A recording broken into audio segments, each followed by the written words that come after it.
In the closing years of the 19th century in the quiet countryside of central Missouri, a child was born into a nation still measuring its strength and identity. The year was 1893.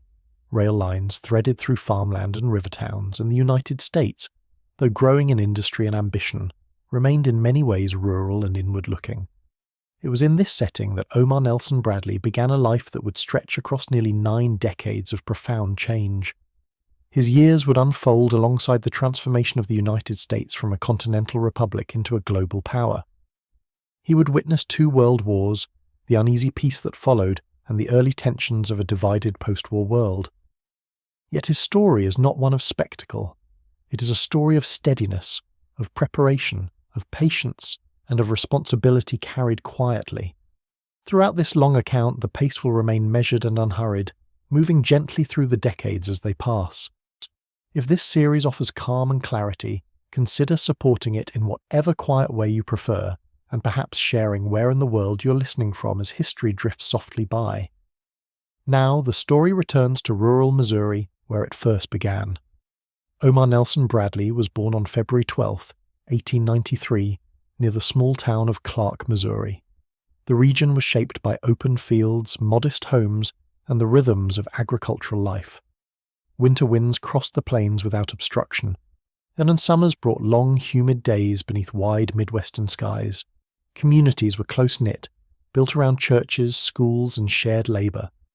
Bradley's father, John Smith Bradley, was a schoolteacher by training, though he later worked in various trades to support the family. His mother, Sarah Elizabeth Hubbard Bradley, provided steady guidance within the household. When Omar was still young, his father passed away unexpectedly, leaving the family in more uncertain financial circumstances. The loss impressed upon the household a quiet resilience.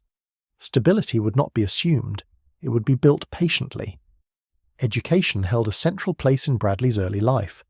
Rural Missouri valued schooling as a path toward modest advancement, and young Omar proved diligent in his studies. He attended local schools in Moberly, where the expanding railroads had brought a measure of commercial vitality. There, amid the sounds of locomotives and grain elevators, he developed habits of discipline and attentiveness. The turn of the century was a period of gradual modernization. Telegraph lines stitched towns together. Newspapers carried accounts of distant events, of industrial growth in northern cities, of political debates in Washington, and of overseas conflicts that hinted at America's expanding reach. Yet daily life in Moberly remained grounded in community and routine. Church gatherings, school exercises, and athletic contests marked the calendar. Bradley showed early aptitude in mathematics and athletics. Baseball, in particular, held his attention. The game required strategy, patience, and coordination, qualities that would later define his professional character. Friends and teachers described him as reserved, steady, and reliable rather than flamboyant. Leadership, when it appeared, was practical and understated. As adolescence gave way to early adulthood, opportunities were limited by family finances. College tuition was not easily afforded. For a time, Bradley considered entering the workforce directly, perhaps in a railroad office or industrial position. The railroads, after all, represented one of the most stable employers in the region. Yet another path emerged through nomination to the United States Military Academy at West Point. Such appointments required academic competence, physical fitness, and political sponsorship. Bradley prepared carefully for the examinations, approaching the opportunity not as an adventure but as a practical avenue towards secure employment and structured advancement. The decision to pursue West Point was not framed by grand visions of battlefield glory. In 1911, the United States Army remained relatively small, scattered across frontier posts and overseas territories acquired in recent conflicts. For many young men, a commission promised stability, education, and a defined role within society.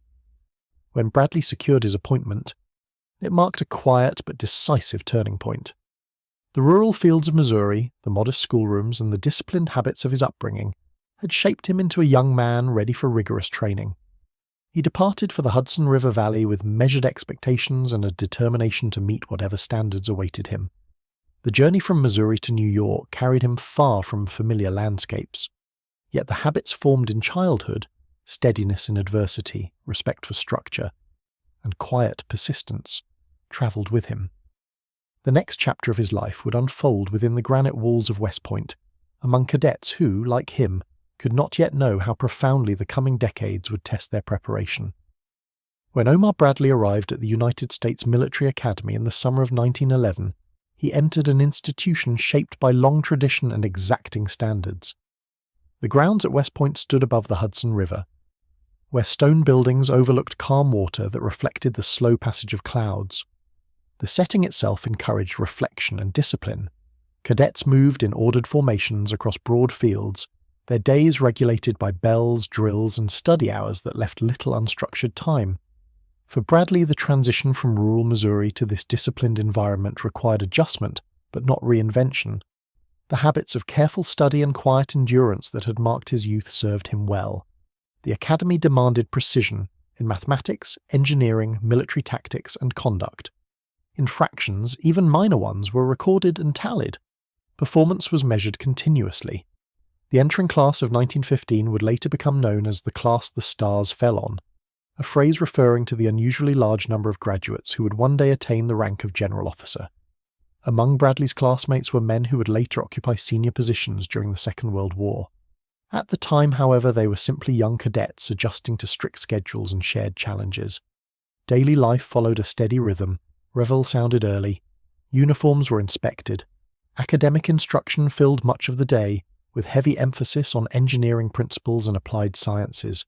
The United States Army of that era still emphasized fortifications, artillery, mathematics, and the precise calculations required for coordinated maneuver.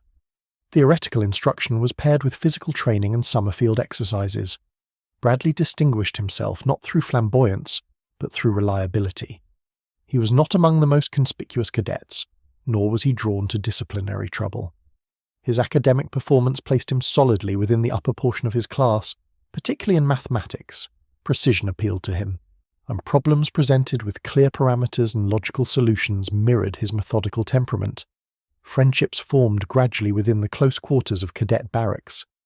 Among his contemporaries was Dwight Eisenhower, who would graduate in the same class.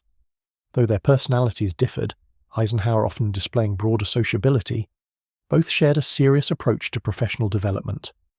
The relationships formed during these years would later assume historical significance, though at the time they were rooted in ordinary companionship shaped by shared study and duty.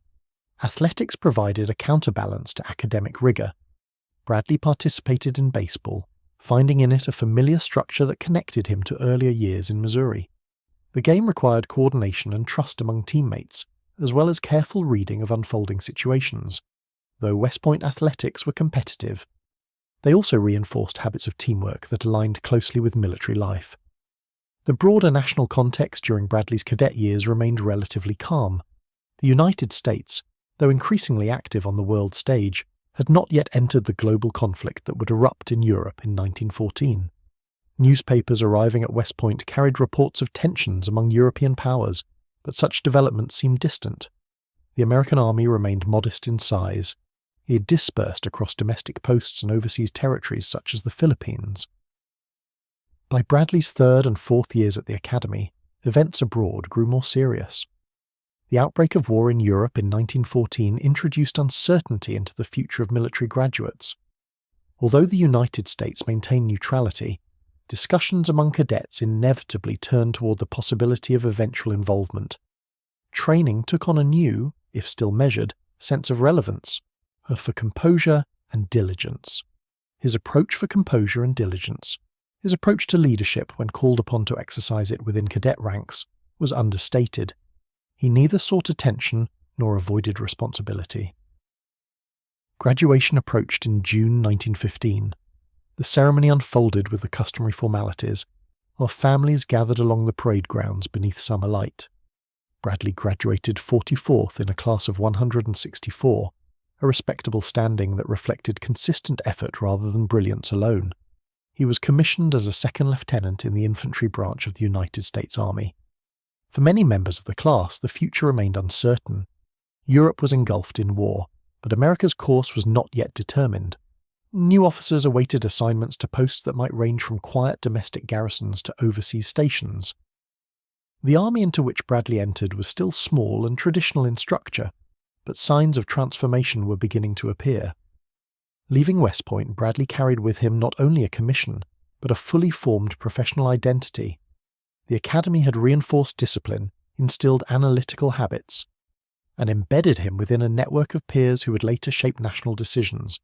Yet at that moment he was simply a young officer beginning his career.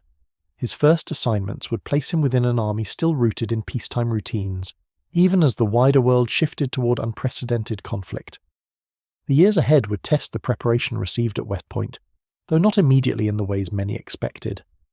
For now, his journey moved forward quietly. From the structured granite corridors of the academy to the varied posts of a nation standing at the edge of global change. The West Point class of 1915 graduated at a moment suspended between peace and uncertainty. Though Europe had already descended into war, the United States remained formally neutral. For the young officers commissioned that June, the future appeared open, undefined, and perhaps distant from the battles unfolding across the Atlantic. In later years, historians would refer to Bradley's graduating class as the class the stars fell on, a quiet acknowledgement of how many among them would eventually wear the insignia of general officers. The phrase was coined decades afterward, once the Second World War had revealed the extent to which this single cohort would shape American military leadership. Yet in 1915 such outcomes were invisible. The newly commissioned lieutenants were assigned to scattered posts. They were absorbed into the steady routines of a small professional army. Bradley received his commission in the infantry branch. His early assignments took him to border duty along the southwestern United States, where tensions related to the Mexican Revolution required a visible American presence. Life along the border was defined less by combat than by vigilance. Patrols, drills, and administrative duties filled the days. Dust and heat shaped the environment, and the work required patience more than dramatic action. The United States Army of that era was modest in scale. Compared to European powers mobilizing millions of men, the American force numbered only in the tens of thousands. Promotion moved slowly, resources were limited. Officers often knew one another personally across postings. It was an institution sustained by tradition, shaped by Civil War memory, and only gradually adapting to the mechanized realities transforming warfare abroad. Bradley approached his duties with characteristic steadiness. His temperament did not incline toward impatience. He absorbed procedures, observed superiors, and refined his understanding of small unit leadership. Though still junior in rank, he developed a reputation for calm reliability. In an army that valued composure, such qualities were quietly noted. By 1916 and early 1917, the international situation intensified. German submarine warfare and diplomatic tensions brought the United States closer to involvement in the European conflict. Within army posts, speculation grew. Officers studied developments overseas, reading reports of trench warfare, artillery barrages, and the heavy toll exacted on European armies. Training exercises incorporated lessons gleaned from foreign battlefields, though the scale of American preparation remained limited.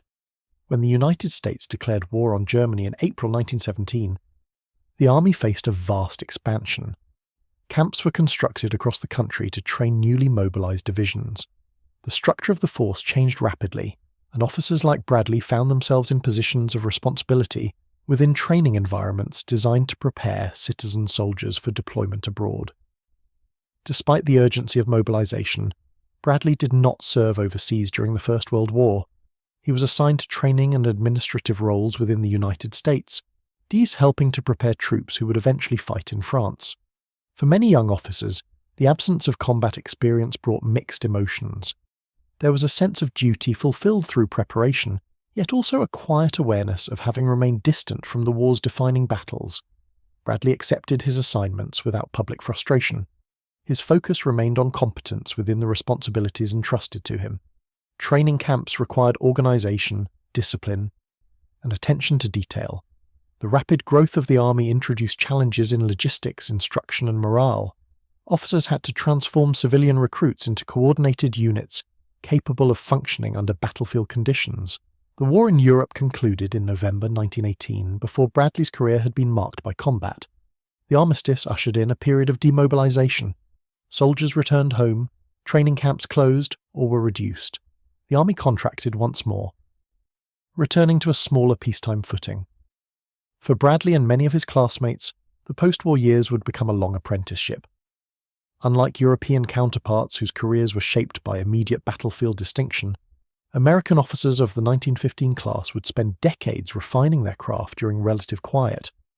Their advancement would depend not on singular acts of wartime heroism, but on sustained professional development.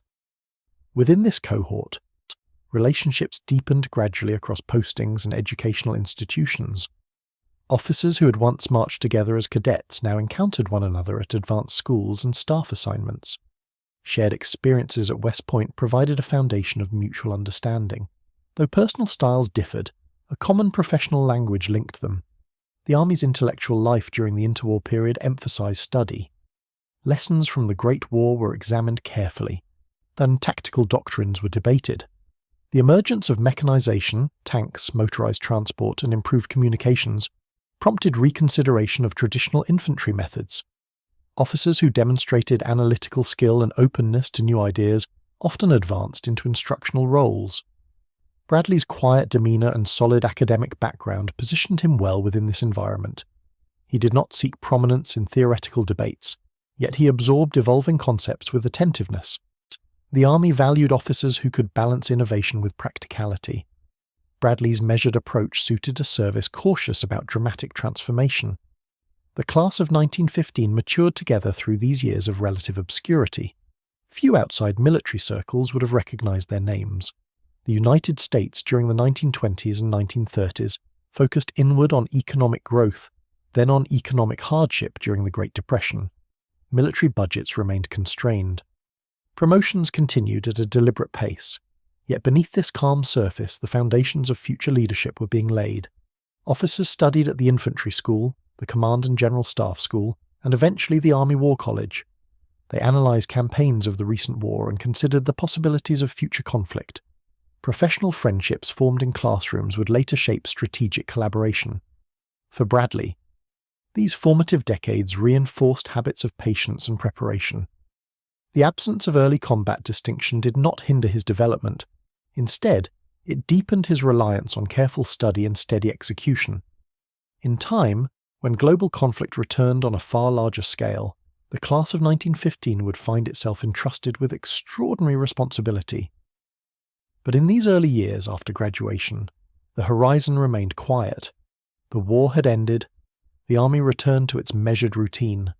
Bradley, like his classmates, continued forward, not yet prominent, not yet widely known, building a foundation that would only later reveal its significance in the vast currents of the 20th century. When the United States entered the First World War in April of 1917, the nation shifted with deliberate speed from neutrality to mobilization. Recruitment offices filled. New training camps were established across open fields and fairgrounds.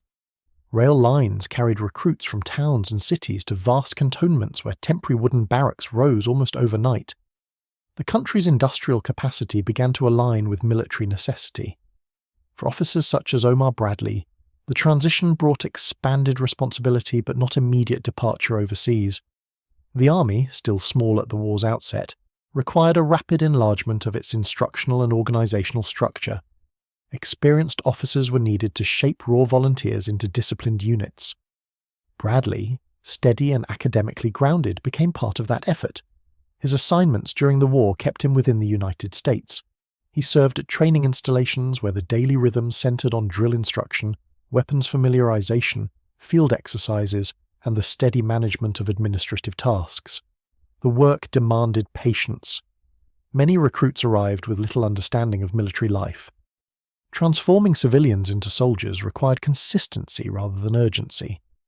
Across the Atlantic, American expeditionary forces under General John J. Pershing were preparing for combat in France. Newspapers printed dispatches from the Western Front describing trench systems, artillery barrages, and the immense scale of European armies locked in stalemate. For those serving stateside, these accounts formed a distant but persistent backdrop. The war was real and costly, yet it unfolded far from the training grounds where Bradley carried out his duties. Within camps, the atmosphere balanced seriousness with routine. Recruits marched across parade grounds beneath summer heat and winter frost. Rifles were cleaned with care. Officers monitored discipline and morale. The influenza pandemic of 1918 added a somber dimension to camp life, as illness spread rapidly through crowded barracks. Medical units worked tirelessly, and training schedules were occasionally disrupted by quarantine measures. Bradley's role did not bring public recognition. His responsibilities lay in preparation rather than engagement. Yet preparation was indispensable. Divisions departing for Europe carried with them the foundational discipline instilled during months of domestic training. Officers who remained behind ensured that the expanding army maintained coherence during rapid growth. The absence of overseas combat experience during this formative war would later distinguish Bradley from some contemporaries whose early careers were shaped by battlefield exposure. At the time, however, such distinctions carried little weight. The army functioned as an interconnected system. Those who trained troops contributed as surely as those who commanded them in France. As 1918 progressed, the tempo of American involvement intensified. U.S. Divisions entered major engagements such as the Meuse-Argonne offensive. Reports of heavy casualties circulated. For officers stateside, the scale of sacrifice underscored the gravity of their profession. War was no longer an abstract concept studied in textbooks. It was a lived reality for thousands. Despite the distant thunder of artillery overseas, daily life in the training camps remained grounded in routine. Morning formations, inspection of equipment, administrative paperwork, and evening reviews of instructional plans filled the hours. Bradley's temperament aligned with such work. He preferred order to improvisation, clarity to spectacle. When the armistice was signed on November 11, 1918, marking the cessation of hostilities, relief spread quickly across the country. Church bells rang in cities and towns. Soldiers stationed in Europe began the gradual process of demobilization. In the United States, training camps shifted from preparation to transition. Units were disbanded. Men returned to civilian occupations. For Bradley, the war's conclusion marked neither triumph nor disillusionment. His service had been steady and professional, though not marked by combat distinction. In the years that followed, he would reflect on the importance of organization and preparation, lessons reinforced during this period of rapid expansion and contraction. The post-war army faced significant reductions. Congress authorized a smaller standing force. Budgets tightened. Many temporary officers returned to civilian life, while career professionals remained within a leaner structure. Advancement once again slowed. The army returned to garrison duty, scattered across domestic posts and overseas territories. Yet the First World War left a lasting imprint on military thought. The scale of industrialized conflict revealed the importance of logistics, coordination, and sustained manpower. And as officers who had observed the war closely, whether in combat or through analysis, carried forward its lessons. Professional education within the army would increasingly emphasize the study of large-scale operations and the integration of new technologies. Bradley's path now entered a long interwar period, characterized by study and gradual advancement. The absence of combat ribbons from the First World War did not hinder him. Instead, it allowed his career to unfold without early notoriety. He would build his professional identity over decades rather than moments. In quiet offices and classrooms rather than in trenches, the foundations of his later command style were forming. The habits developed during wartime training, attention to organization, emphasis on preparation, respect for the capabilities of ordinary soldiers, would shape his outlook in years to come. The Great War had ended. The United States turned inward once more, focused on economic growth and domestic concerns. The army contracted, yet it preserved a cadre of officers committed to study and readiness. Among them, Omar Bradley continued forward, his career advancing at the measured pace of peacetime service. The world, though weary from conflict, would not remain at peace indefinitely. For now, however, the years stretched ahead in relative calm. The young officer who had trained troops during wartime would spend the next decades refining his understanding of leadership in an army preparing quietly for challenges not yet visible on the horizon. With the end of the First World War, the United States entered a period of retrenchment. Military camps that had expanded rapidly during mobilization were dismantled or reduced. Congress lowered defense appropriations, and the army contracted to a smaller peacetime force. For career officers who remained, advancement slowed and assignments became varied, often routine. Yet within this quieter era, foundations were laid that would shape the next generation of leadership. For Omar Bradley, the interwar years became a long apprenticeship. Without the distinction of wartime combat service, his progress depended upon steady performance, continued study, and adaptability. He embraced each assignment with the same careful attention that had characterized his earlier service. During the early 1920s, Bradley served in various infantry posts, including duty in Hawaii. Such assignments combined administrative responsibilities with training oversight. Remote locations demanded self-sufficiency. Officers supervised drills, maintained equipment, and ensured readiness, even when global conflicts seemed distant. The Pacific, calm and expansive, framed daily life in a manner both isolated and reflective.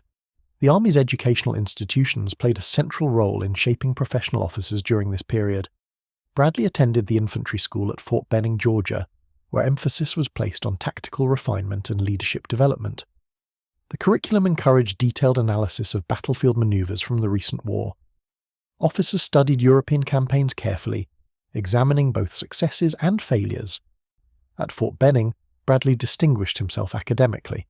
His instructors recognized his methodical thinking and clarity of presentation. In time, he was invited to remain as an instructor, a role that required not only mastery of subject matter, but also the ability to convey complex ideas with precision. Teaching reinforced his own understanding. It also fostered patience, as he guided younger officers through exercises designed to simulate combat conditions. The interwar army valued intellectual preparation. The limited size of the force meant that officers often knew one another across postings and schools. Professional relationships formed in classrooms would later carry weight in higher commands. Among Bradley's peers during these years was Dwight Eisenhower, whose career path would increasingly intersect with his own. Both men shared an interest in doctrine and preparation, though their temperaments remained distinct. In 1928, Bradley entered the Command and General Staff School at Fort Leavenworth, Kansas. The institution was widely regarded as one of the Army's most rigorous programs. Admissions signaled promise. Performance there often influenced future advancement. The curriculum required careful study of operational planning, logistics, and coordination among units of varying size. Bradley excelled. He graduated first in his class of 1929, a distinction that quietly elevated his standing within the officer corps. The achievement reflected not flamboyant ambition but sustained diligence. It also demonstrated his aptitude for large-scale operational thought, an ability that would later prove essential. The broader national environment during the late 1920s and early 1930s was marked by economic turbulence. The Great Depression reshaped American society, bringing widespread unemployment and hardship. Military budgets remained constrained. The Army's modernization efforts advanced slowly, limited by available resources. Despite financial restrictions, military thinkers continued to debate the future of warfare. The rise of mechanization, tanks, motorized transport, and improved communication systems suggested that future conflicts might differ significantly from trench warfare. European developments, particularly in Germany and the Soviet Union, hinted at new approaches to mobile operations. Bradley observed these discussions carefully. While not associated with the most outspoken advocates of armoured warfare, he remained attentive to emerging doctrine. His style favoured balanced integration of innovation with practical constraints. He understood that equipment alone did not determine success. Organisation and leadership remained fundamental. In 1934, Bradley was selected to attend the Army War College in Washington, D.C. The institution focused on strategic-level considerations including national policy, industrial capacity, and coalition warfare. Officers there examined the interplay between military operations and political decision-making. The coursework expanded Bradley's perspective beyond tactical manoeuvre, encouraging reflection on the broader context within which armies operate. The capital itself provided exposure to national institutions and the processes of governance. While Bradley did not seek prominence in political circles, he gained insight into the relationship between civilian authority and military command, a relationship that would later shape his service at the highest levels. Throughout the interwar years, Bradley's career advanced steadily, but without dramatic acceleration. Promotions were earned gradually. Assignments alternated between instruction and field duty. He married Mary Elizabeth Quayle in 1916, and their partnership endured through frequent relocations and the demands of service life. The stability of his family life paralleled his professional steadiness. By the late 1930s, the international landscape darkened once more. Aggressive expansion by Germany, Italy, and Japan unsettled global balances. In Europe, the rise of Adolf Hitler altered strategic calculations. In Asia, Japanese actions in China signaled further instability. American policymakers watched developments with caution, aware that isolation might prove temporary. Within the army, preparations slowly intensified, and training exercises grew more ambitious. Discussions of mobilization plans resurfaced. Officers who had spent decades in relative quiet recognized that their long apprenticeship might soon be tested. Bradley, now a seasoned officer in his mid-40s, stood prepared in ways that younger men could not yet match. His years of study, instruction, and careful observation had refined his analytical abilities. He understood the importance of organization and clarity in command. He had observed the army's strengths and limitations during peacetime constraint.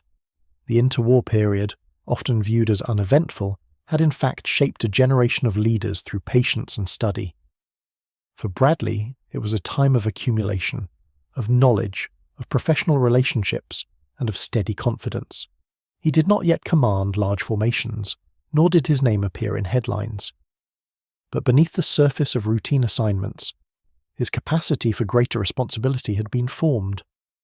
As the 1930s drew to a close and war once again engulfed Europe, the quiet years of preparation were nearing their end. The army would soon expand beyond anything imagined during the lean decades after the First World War. Officers who had matured during that long interval would find themselves entrusted with decisions of global consequence. For Bradley, the next chapter would move from classrooms and training fields toward the accelerating demands of a world at war once more. As the 1930s progressed, the United States Army remained small in number but increasingly reflective in thought.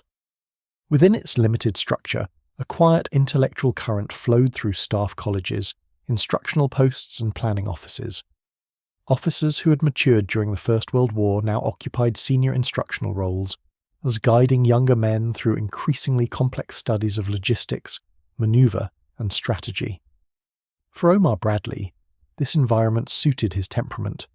He neither sought dramatic innovation nor resisted change. Instead, he approached evolving military theory with measured attention.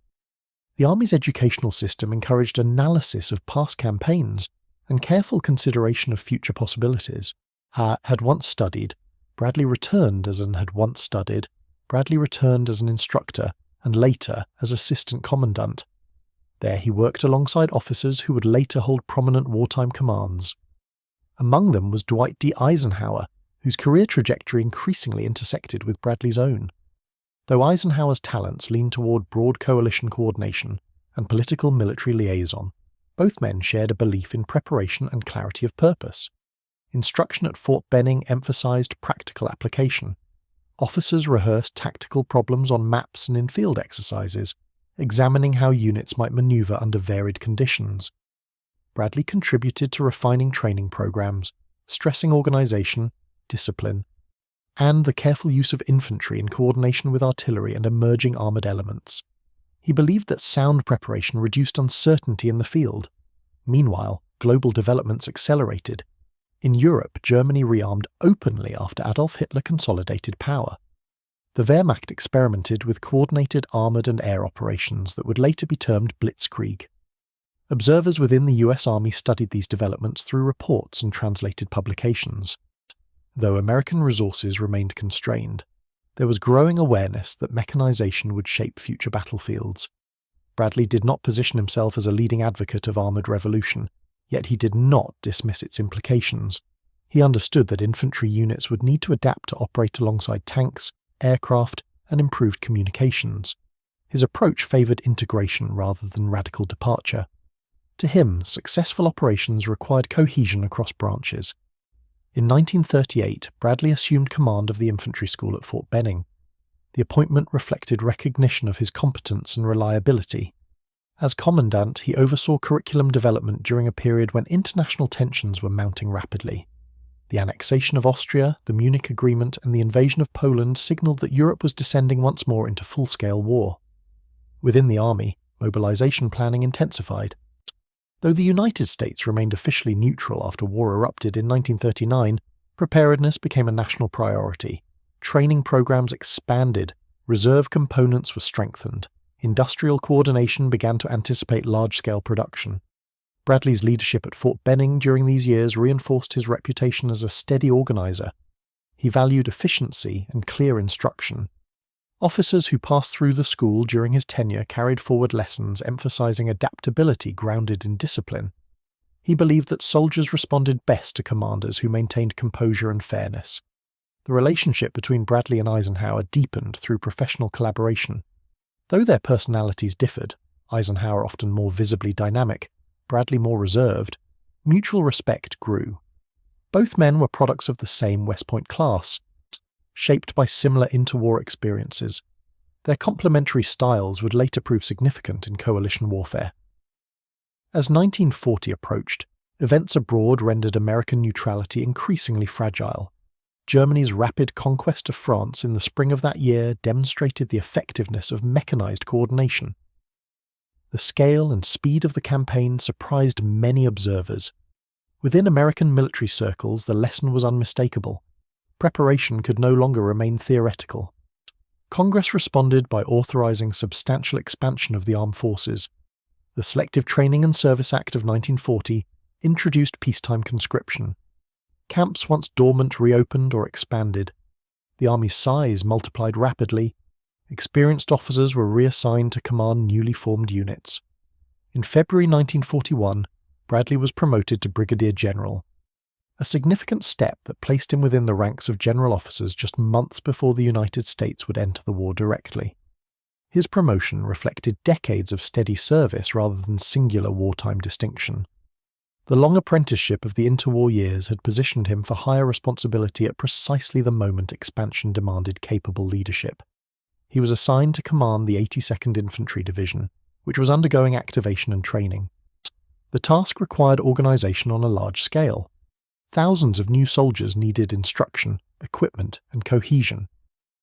Bradley approached the responsibility with calm determination. He visited training fields regularly, observing exercises firsthand and maintaining direct contact with subordinates. Later that year, he transferred to command the 28th Infantry Division, a National Guard unit undergoing federalization, and working with citizen soldiers required sensitivity to varied backgrounds and levels of preparedness. Bradley emphasized fairness and consistent standards.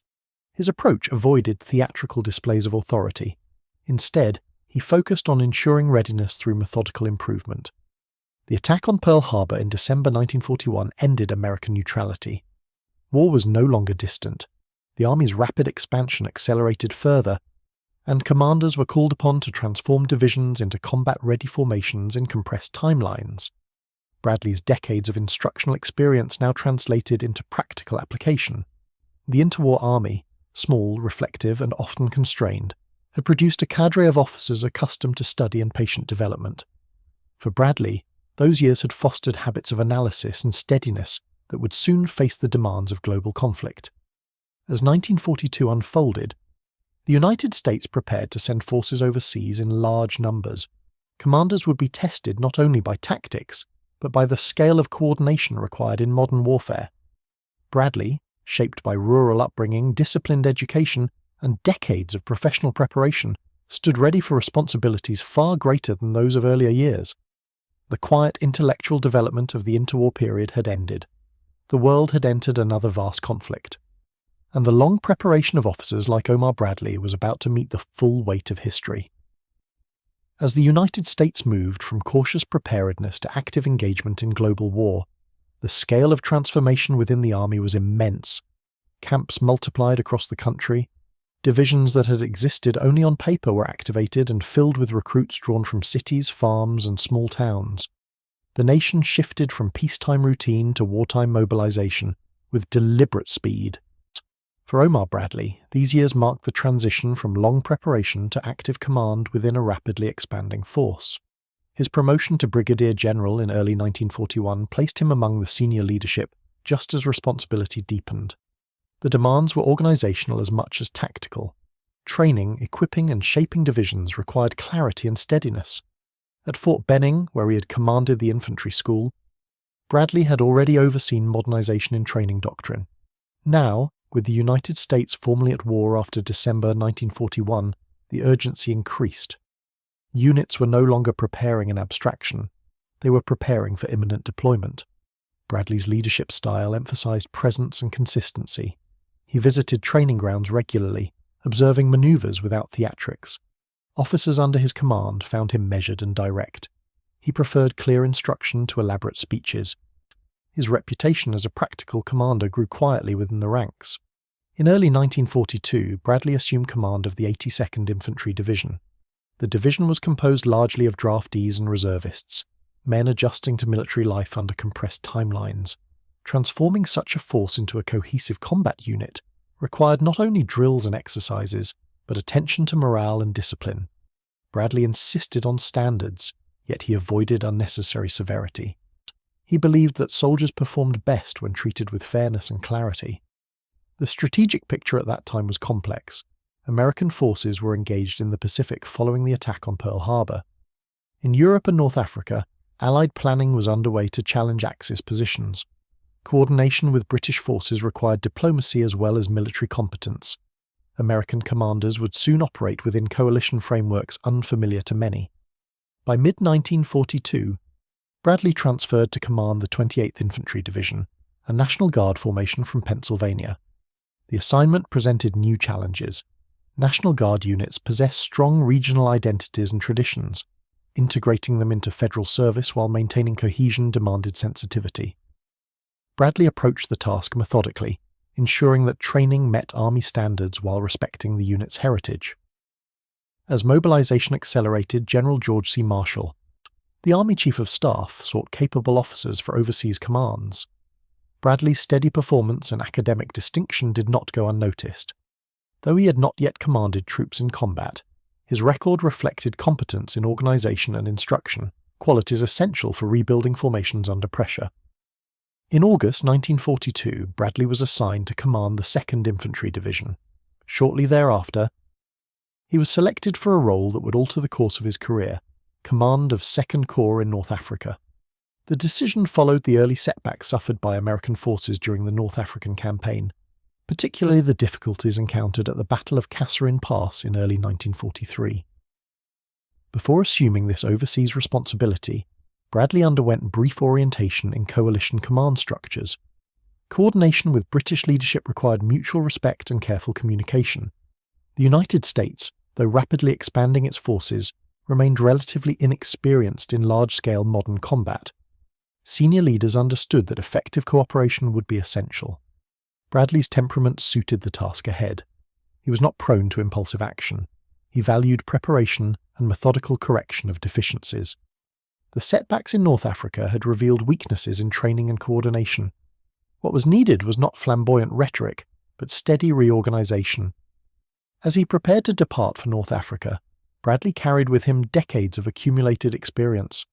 His upbringing in rural Missouri had instilled modesty and resilience. West Point had provided discipline and analytical training. The long interwar years had refined his understanding of organization and doctrine. Now, for the first time, then he would apply these lessons in active theatre command. The journey across the Atlantic brought him into a landscape shaped by desert expanses and multinational cooperation. American forces operated alongside British units under the broader Allied command structure. The challenge was not only to confront Axis forces, but to rebuild confidence within American ranks. By early 1943, Bradley formally assumed command of 2nd Corps, replacing Major General Lloyd Fredendall. The transfer occurred quietly, without public spectacle. Yet within military circles it signalled a decisive shift. Responsibility now rested with Bradley to restore effectiveness and morale. He began by visiting units directly, speaking with officers and enlisted men alike. He observed training deficiencies and addressed them with clear directives. Communication channels were streamlined, staff procedures were simplified. Bradley's approach emphasized accountability without harshness. Soldiers responded to his calm demeanor, finding reassurance in his measured presence. The broader campaign in North Africa continued to evolve. Allied forces sought to push Axis troops eastward toward Tunisia. Terrain posed challenges: rocky hills, narrow passes, and shifting desert conditions. Logistics required careful coordination across long supply lines. Bradley focused on ensuring that his corps operated cohesively within the larger Allied plan. These early months of overseas command represented a turning point. Bradley was no longer an instructor or stateside organizer. He was a field commander entrusted with thousands of men in active operations. The weight of responsibility rested heavily, though he carried it without outward display. The transformation from preparation to action had been gradual yet profound. The long years of apprenticeship now converged with the immediate demands of war. Bradley's steady temperament, honed over decades, became a source of stability during a time when confidence needed restoration. The North African campaign would test his leadership further in the months ahead, but already, the qualities that had defined his career, patience, clarity, fairness, were shaping outcomes on a distant battlefield. The quiet officer from Missouri had entered the arena of global conflict, not with flourish, but with resolve, Susterie. When Omar Bradley assumed command of 2nd Corps in North Africa in the spring of 1943, the American army was still adjusting to the realities of modern warfare. The early encounters with German forces under Field Marshal Erwin Rommel had exposed weaknesses in coordination, training, and command structure. The setback at Kasserine Pass in February had been sobering. Units had faltered under pressure, and confidence had been shaken. Bradley arrived not to dramatize the situation, but to steady it. The North African landscape presented its own quiet severity. Broad plains of dust and scrub stretched toward distant ridgelines. Roads were often little more than tracks cut through sand and stone.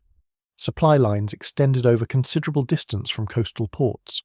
Wind carried fine grit into equipment and clothing alike. The environment required endurance as much as tactical skill. Bradley's first actions focused on restoring organizational clarity.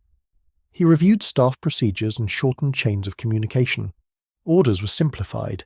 He believed that under battlefield stress, clarity mattered more than elaboration. Officers were encouraged to remain close to their frontline units, rather than operating from distant headquarters. He travelled frequently to divisional and regimental positions, observing not only maps but men. His manner was direct and composed. There were no theatrical gestures, no public reprimands delivered for display.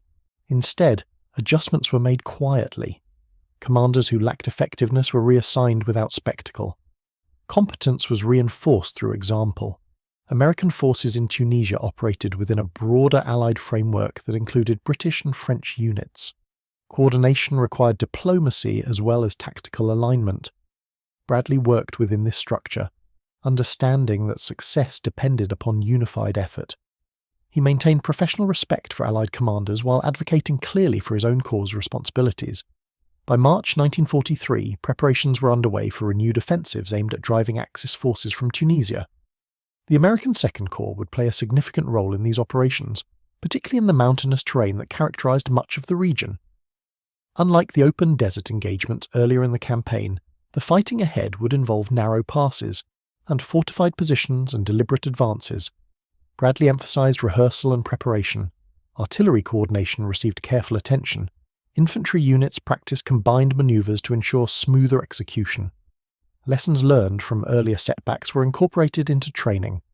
He believed that confidence arose not from rhetoric but from readiness. During the offensive toward El Gheta in late March, American forces encountered determined German resistance. The battle unfolded amid rocky hills and exposed approaches. German armoured counterattacks tested American defensive coordination. Under Bradley's oversight, artillery was employed effectively to blunt these advances. The fighting remained intense, yet 2nd Corps maintained cohesion. Reports from the field indicated improved performance. Units manoeuvred with greater coordination. Staff communication functioned more smoothly. Though casualties were sustained, the Corps demonstrated resilience. The earlier disorganization that had characterized Kasserine was not repeated. As April progressed, Allied forces tightened their encirclement of Axis positions in Tunisia. British forces advanced from the east, while American units pressed from the west. Gradually, German and Italian resistance weakened under sustained pressure and diminishing supplies. By May 1943, Axis forces in North Africa surrendered in large numbers. The campaign's conclusion marked the first major victory for American ground forces against German troops in the European theatre. For Bradley, the experience solidified his transition from instructor to field commander. He had not sought attention, yet his performance was noted by senior leadership. General Dwight D. Eisenhower, serving as supreme commander in the Mediterranean theatre, observed Bradley's steady conduct with approval. Their shared background at West Point and interwar professional relationships facilitated mutual understanding. Eisenhower valued commanders who combined firmness with composure, and Bradley fit that description. In the aftermath of the Tunisian campaign, attention turned to the next objective, the invasion of Sicily. The Allied High Command recognized that success in North Africa opened the gateway to southern Europe. Planning intensified for a large-scale amphibious assault. Bradley's Second Corps would participate in the upcoming operation. Preparations required coordination across naval, air, and ground forces. Amphibious landings introduced new complexities: timing, beachhead security, and logistical flow from ships to shore. Bradley approached these preparations with characteristic thoroughness. He reviewed landing plans, assessed unit readiness, and ensured that commanders understood their objectives. Experience in Tunisia had underscored the importance of communication and adaptability. Adjustments were made to account for the varied terrain expected in Sicily. Throughout this period, Bradley maintained a reputation among soldiers as approachable and measured. He avoided grandstanding.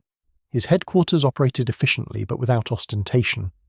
Soldiers sometimes referred to him informally as a soldier's general, not because he sought familiarity, but because his manner conveyed steadiness rather than distance. The North African campaign had provided his first sustained exposure to combat command. It revealed both the vulnerabilities and strengths of American forces.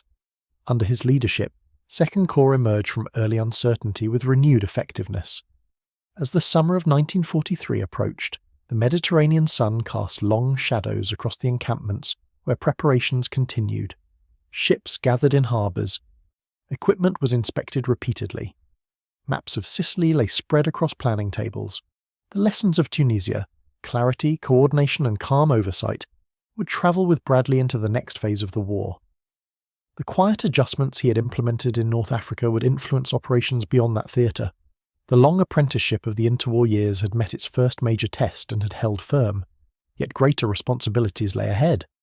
The invasion of Sicily would expand his role within Allied command, bringing him into even closer coordination with senior leaders and setting the stage for operations that would shape the liberation of Western Europe. For now, the desert winds subsided, and preparations continued with deliberate care as Bradley and his corps prepared to cross the Mediterranean toward a new objective. In July 1943, Allied forces launched Operation Husky, the invasion of Sicily. The campaign followed months of preparation after the successful conclusion of fighting in North Africa. The Mediterranean waters, once dominated by Axis control, now carried convoys of Allied ships bearing soldiers, vehicles and supplies toward the southern shores of Europe. Omar Bradley's Second Corps formed part of the American Seventh Army under Lieutenant General George S. Patton. The structure of command placed Bradley within a dynamic leadership environment. Patton's forceful personality contrasted sharply with Bradley's quieter manner, yet their professional relationship functioned effectively within clearly defined roles. Patton set broad objectives for the Seventh Army. Bradley ensured that his corps executed its responsibilities with steadiness. The invasion began on the night of July 9th to 10th, 1943. Strong winds complicated airborne drops and landing operations. Despite challenging weather, American troops secured beachheads along the southern coast. Bradley remained focused on coordination rather than spectacle. Establishing reliable supply lines from ship to shore was essential. Infantry, artillery, and armoured units needed to move inland without congestion. Sicily's terrain differed markedly from the open expanses of North Africa. Rolling hills, narrow roads, and stone-built villages shaped the battlefield. Movement required caution. Axis forces, composed of German and Italian units, conducted skillful delaying actions as they withdrew toward the northeastern corner of the island. Bradley's Second Corps advanced through central and western sectors, engaging in a series of measured operations rather than singular dramatic clashes. The emphasis remained on maintaining pressure while preserving cohesion. Artillery support was carefully coordinated. Infantry units advanced methodically, clearing high ground and securing crossroads. The campaign required not only tactical effectiveness, but diplomatic sensitivity within Allied command. British forces under General Bernard Montgomery operated on the eastern side of the island. Coordination between American and British commands demanded clear communication to prevent gaps or overlaps in movement. Bradley's steady temperament contributed to maintaining cooperative relations within this multinational framework. As operations progressed, Patton shifted elements of the 7th Army toward Palermo in the west. The city fell in late July, providing a significant port facility. Meanwhile, German forces conducted an orderly withdrawal toward the Strait of Messina, evacuating many troops to mainland Italy before Allied forces could intercept them fully. Bradley's role during the Sicilian campaign reflected growing trust from senior leadership. His corps performed reliably, and his approach to command continued to emphasize presence without flamboyance. He visited forward positions regularly, assessing conditions firsthand. Soldiers observed that he listened carefully before issuing directives. The conclusion of the Sicilian campaign in August 1943 marked another Allied victory. Sicily was secured, opening the path toward the Italian mainland. The operation demonstrated improved coordination among American forces compared to earlier engagements in North Africa. Lessons in logistics, communication, and combined arms operations had been integrated effectively. Following the campaign, Bradley's responsibilities expanded further. In September 1943, he was selected to command the newly activated 1st United States Army in preparation for future operations in Western Europe. The appointment signaled recognition of his performance in North Africa and Sicily. It also placed him within the planning structure for a far larger undertaking, the invasion of France. The First Army at that stage existed primarily as a headquarters element, preparing for deployment to the United Kingdom. There, extensive planning was underway for Operation Overlord, the cross-channel invasion intended to open a Western front against Nazi Germany. Bradley travelled to England to assume command. He collaborated closely under the Supreme Command of Dwight D. Eisenhower, who had been appointed Supreme Allied Commander for the upcoming operation. Within this structure, Bradley would command American ground forces during the initial stages of the invasion. The task required not only tactical competence but sustained coordination with Allied naval and air commands. Months of preparation lay ahead. In England, camps filled with American troops training for amphibious assault. Mock landings were rehearsed along British coastlines. Detailed maps of the Normandy coastline were studied repeatedly. Intelligence assessments evaluated German defensive fortifications known collectively as the Atlantic Wall. Bradley approached this new responsibility with characteristic methodical care. He reviewed landing plans, assessed unit readiness, and consulted with subordinates regarding logistical challenges. The scale of Overlord dwarfed previous operations. Success would depend upon synchronization across thousands of vessels, aircraft, and ground units. Despite the magnitude of the undertaking, Bradley's demeanor remained composed. Those who worked alongside him observed his preference for thorough preparation over dramatic declaration. His experience rebuilding Second Corps after Kasserine had reinforced his belief in clarity and discipline under pressure. The Sicilian campaign had marked a transitional phase in his career. It confirmed his capability in corps-level command and positioned him for leadership at the army level. The war's scope was widening. Decisions made in England would shape the course of Europe's liberation.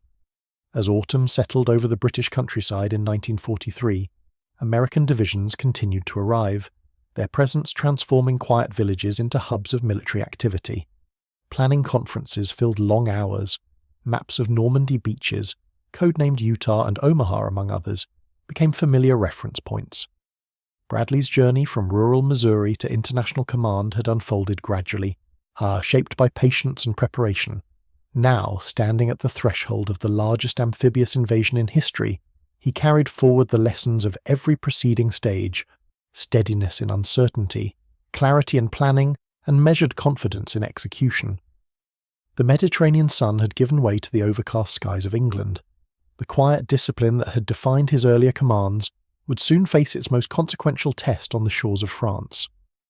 By late 1943, was of trucks. Along the coast, artificial of trucks. Along the coast, artificial harbours were designed in secrecy, and landing craft gathered in sheltered inlets. The Allied plan to return to Western Europe was moving steadily from concept to execution. Omar Bradley, now commanding the 1st United States Army, bore responsibility for a central portion of that undertaking. Under the supreme command of Dwight D. Eisenhower, Allied planners refined Operation Overlord in meticulous detail. The objective was clear: secure a foothold in Normandy, build up forces on the continent, and begin the liberation of France. Bradley's headquarters worked continuously with naval, air, and ground planners. Coordination across services and nations required patience. British and American officers approached certain problems from differing traditions, yet common purpose prevailed. Bradley's manner, measured, analytical, and unadorned, contributed to maintaining focus on practical solutions rather than personalities. The beaches assigned to American forces were codenamed Utah and Omaha. Utah lay on the western flank of the landing area, relatively less fortified but separated by marshland from inland objectives. Omaha, here positioned between Utah and British landing zones to the east, presented steeper bluffs and stronger German defensive positions. The challenge was formidable. Bradley studied detailed intelligence reports describing German fortifications, artillery placements, and obstacles planted along the shoreline. Engineers devised plans to clear beach defences under fire. Meteorologists monitored Atlantic weather patterns. Logistics officers calculated the tonnage of supplies required to sustain an expanding force once ashore. In planning conferences, Bradley emphasized clarity of objectives. Each division, each regiment, required precise understanding of its mission. Confusion during amphibious assault could prove costly. Timetables were synchronized carefully with naval bombardment schedules and airborne operations intended to secure key inland routes. Training intensified as spring 1944 approached. As units rehearsed landings along British coasts that approximated the geography of Normandy, soldiers practiced disembarking from landing craft, advancing across simulated beach obstacles, and establishing defensive perimeters. Equipment was waterproofed and modified for amphibious conditions. Bradley frequently visited training sites, observing exercises without spectacle. He conferred with division commanders, reviewed readiness reports, and sought assurance that contingencies had been considered. His demeanour conveyed seriousness without agitation. Those around him noted that he spoke in steady tones, even when addressing complex challenges.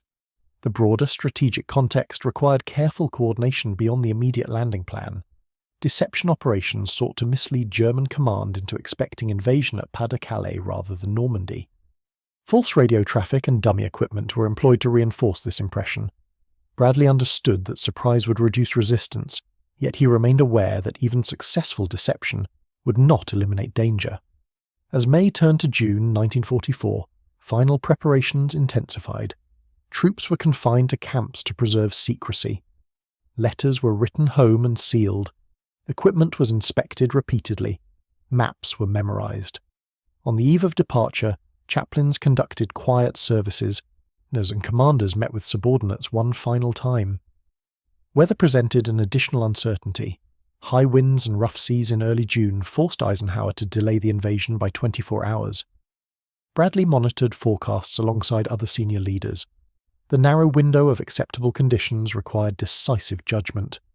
Ultimately, Eisenhower authorized the assault for June 6, 1944.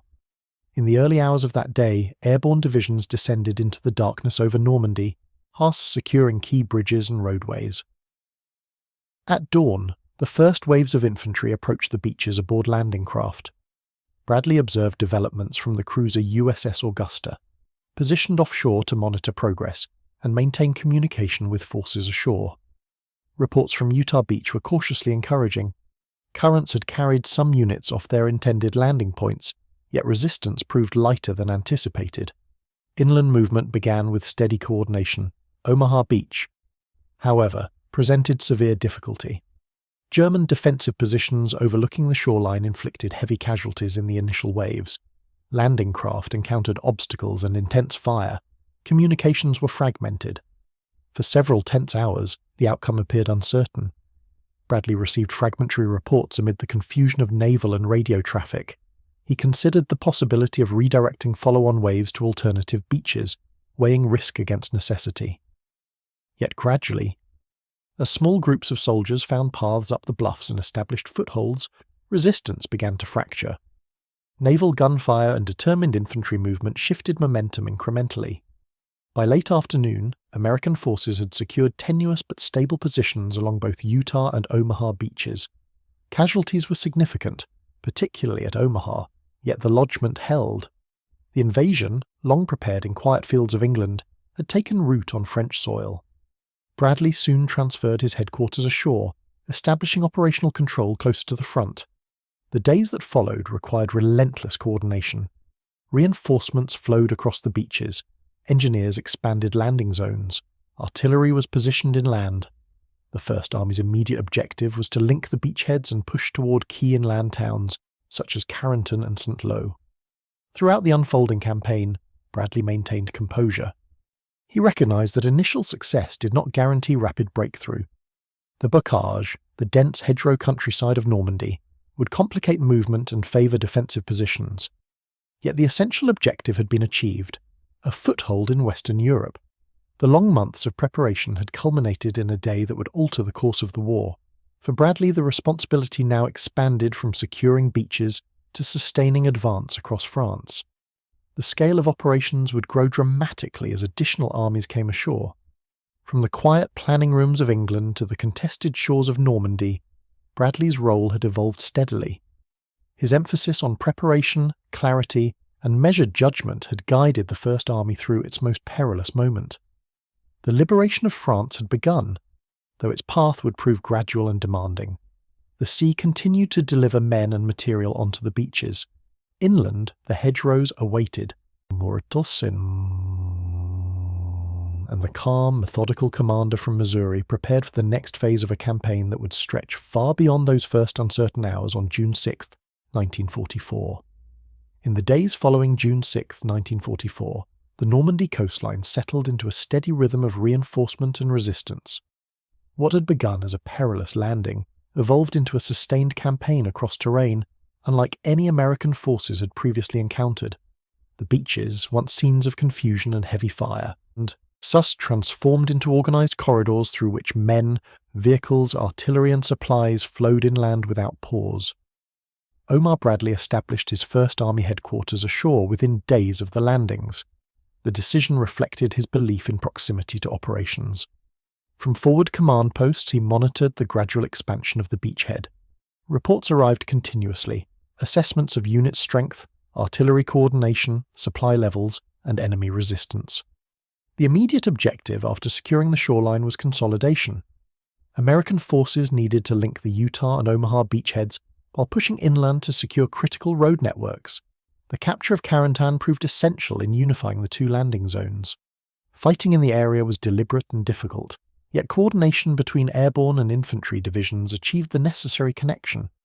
Beyond the beaches lay the bocage country, a patchwork of small fields bordered by thick hedgerows reinforced by earthen embankments. These natural barriers, some centuries old, formed dense obstacles that limited visibility and slowed armoured movement.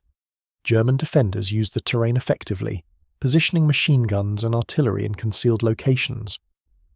Bradley understood that rapid, sweeping advances would not characterize this phase of the campaign.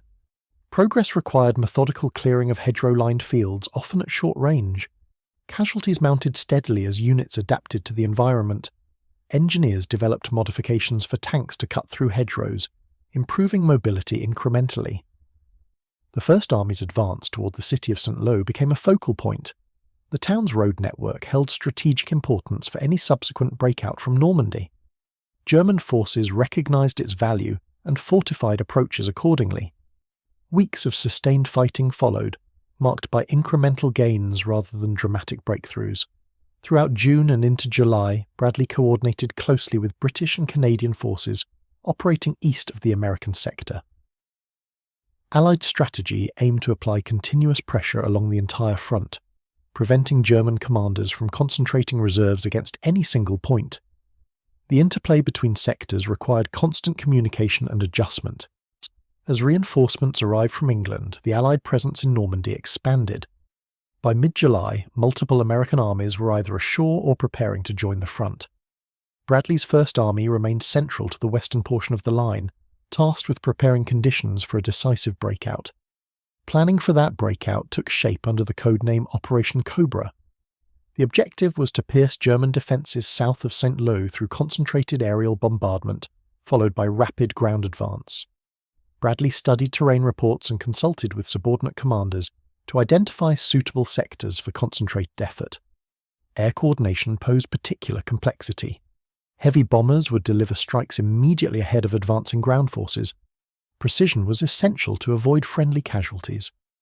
Bradley insisted on careful synchronization, aware that miscalculation could disrupt momentum. On July 25, 1944, Operation Cobra commenced. Thousands of aircraft targeted German positions along a narrow front. Dust and smoke blanketed the battlefield. Despite extensive planning, some bombs fell short, resulting in tragic losses among American troops. The incident underscored the inherent risks of large-scale coordination. Yet the bombardment achieved its broader objective. German defensive cohesion weakened under sustained assault. American infantry and armoured units advanced through shattered positions, exploiting gaps with increasing speed. What had been weeks of slow attrition began to shift toward manoeuvre. Bradley monitored reports as the front opened. Units that had struggled through hedgerows now moved more freely into open country beyond. Armoured divisions accelerated southward and westward, threatening German lines of retreat. The nature of the campaign changed visibly within days. Recognizing the opportunity created by Cobra's success, Allied command authorized the activation of a new formation, the 12th Army Group, which Bradley would command. The promotion elevated him from army-level command to oversight of multiple American armies operating in France. It was a significant expansion of responsibility, reflecting confidence in his measured leadership. Under his direction, American forces drove rapidly across Brittany and toward the Loire River. The speed of advance surprised even experienced planners. German units, stretched thin and lacking reserves, withdrew in disorder in several sectors. The encirclement of German forces near Falaise, though imperfect, inflicted substantial losses and further weakened resistance in Normandy. By late August 1944, Paris stood within reach. Though the liberation of the French capital involved complex political and military considerations, as American and Free French forces entered the city to widespread relief and celebration. Bradley's focus, however, remained on sustaining forward movement toward the German border. The Normandy campaign, spanning from June to August, marked a decisive phase in the liberation of Western Europe. It demonstrated the effectiveness of coordinated amphibious assault, sustained logistical support, and gradual adaptation to challenging terrain. For Bradley, it confirmed the value of preparation combined with calm responsiveness. The beaches where uncertainty once prevailed were now secure supply hubs. The hedgerows that had slowed progress lay behind advancing columns. The campaign's transformation from attritional struggle to expansive manoeuvre reflected both tactical innovation and persistent coordination. Bradley's leadership throughout Normandy remained consistent with his character. He avoided grand pronouncements. He delegated authority clearly. He maintained close consultation with subordinates while preserving overall direction. His steady presence contributed to cohesion during both difficult weeks in the bocage and rapid advances following the breakout. As summer faded into early autumn, the Allied advance continued across France. The war in Western Europe had entered a new phase, one defined by pursuit rather than entrenchment. Yet challenges remained ahead. Extended supply lines, foothold long envisioned during months of planning in England. Now the path led eastward, deeper into occupied territory, toward a confrontation with the core of German defences. And Bradley, guiding expanding American armies, prepared for the complexities of a rapidly shifting front. With the success of Operation Cobra in late July 1944, the character of the campaign in Western Europe changed with remarkable speed. The dense hedgerows of Normandy gave way to more open terrain, and American armoured divisions began advancing with a mobility that had been impossible only weeks before. The German defensive line, weakened by sustained attrition and disrupted by concentrated bombardment, struggled to re-establish cohesion. Omar Bradley, now commanding the 12th Army Group, oversaw a rapidly expanding front. Under his direction operated multiple American armies, including the 1st and 3rd Armies. The scale of responsibility had grown significantly. Coordination no longer involved a single army's advance, but the synchronized movement of vast formations stretching across hundreds of miles. General George S. Patton's 3rd Army, activated in early August, moved swiftly through western France once the breakout corridor widened. Armoured columns advanced across Brittany and toward the Loire River, covering distances that surpassed earlier expectations. Bradley monitored these developments carefully, balancing the advantages of speed with the necessity of maintaining supply lines. Logistics became an immediate concern. The rapid advance outpaced established supply networks that had been designed for more deliberate movement. Ports along the French coast were still being secured or repaired. Fuel, ammunition, and food had to travel over extended distances from the Normandy beaches. Truck convoys operated continuously in what became known as the Red Ball Express, delivering essential supplies to forward units. Bradley's headquarters focused intensely on sustaining momentum without allowing overextension. He recognized that rapid pursuit could yield strategic gains, yet he remained cautious of advancing beyond logistical capacity. The lessons of earlier campaigns had reinforced the importance of preparation and coordination over impulsive expansion. As August progressed, Allied forces pressed toward the German border. The Falaise Pocket, formed when American and Canadian forces converged on retreating German units, inflicted heavy losses on enemy formations. Though some German troops escaped eastward, the encirclement significantly reduced their operational strength in France. The liberation of Paris in late August carried symbolic and political significance.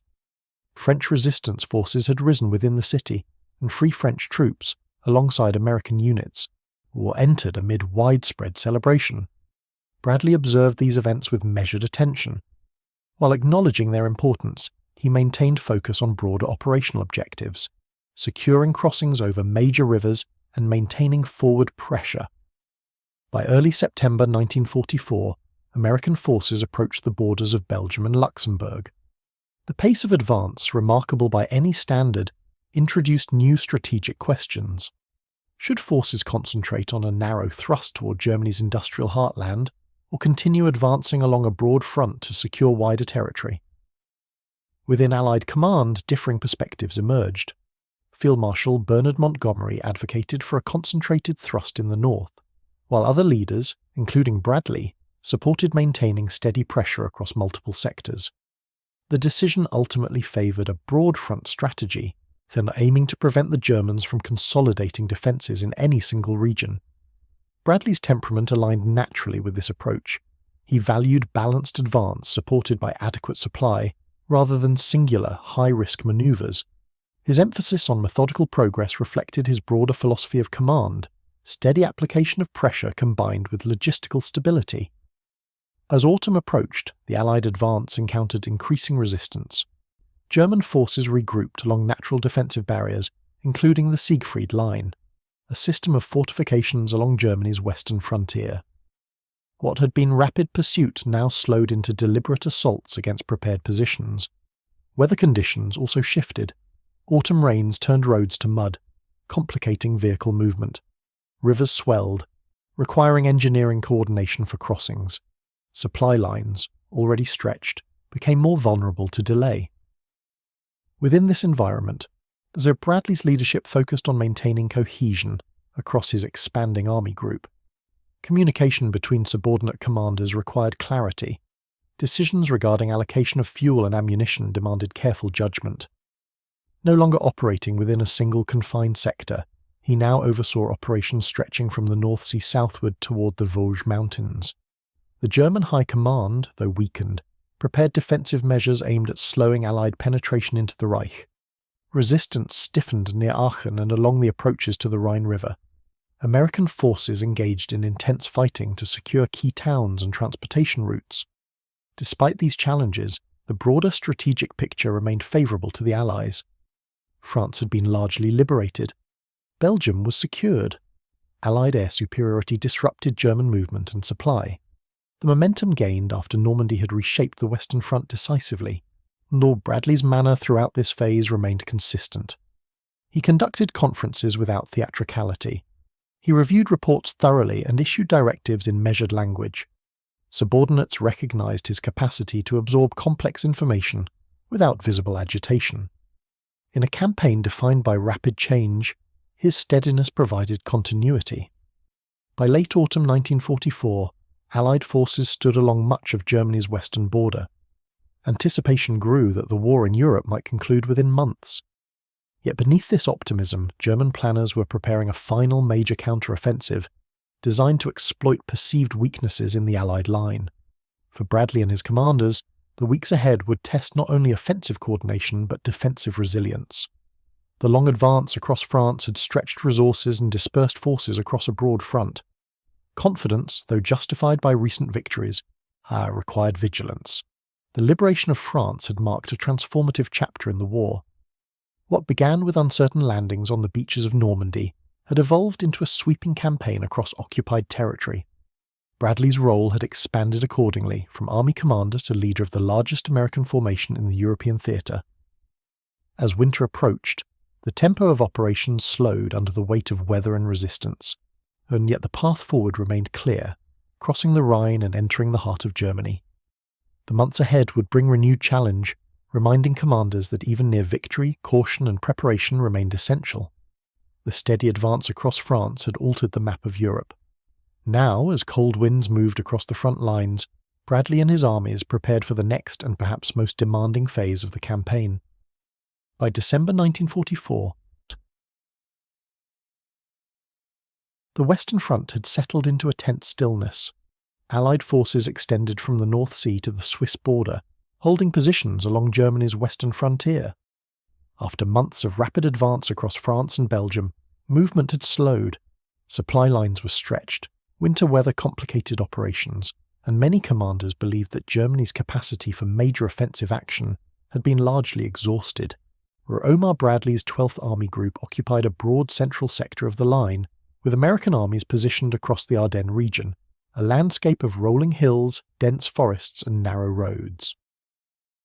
Historically regarded as difficult terrain for large-scale manoeuvres, the Ardennes was considered a relatively quiet sector.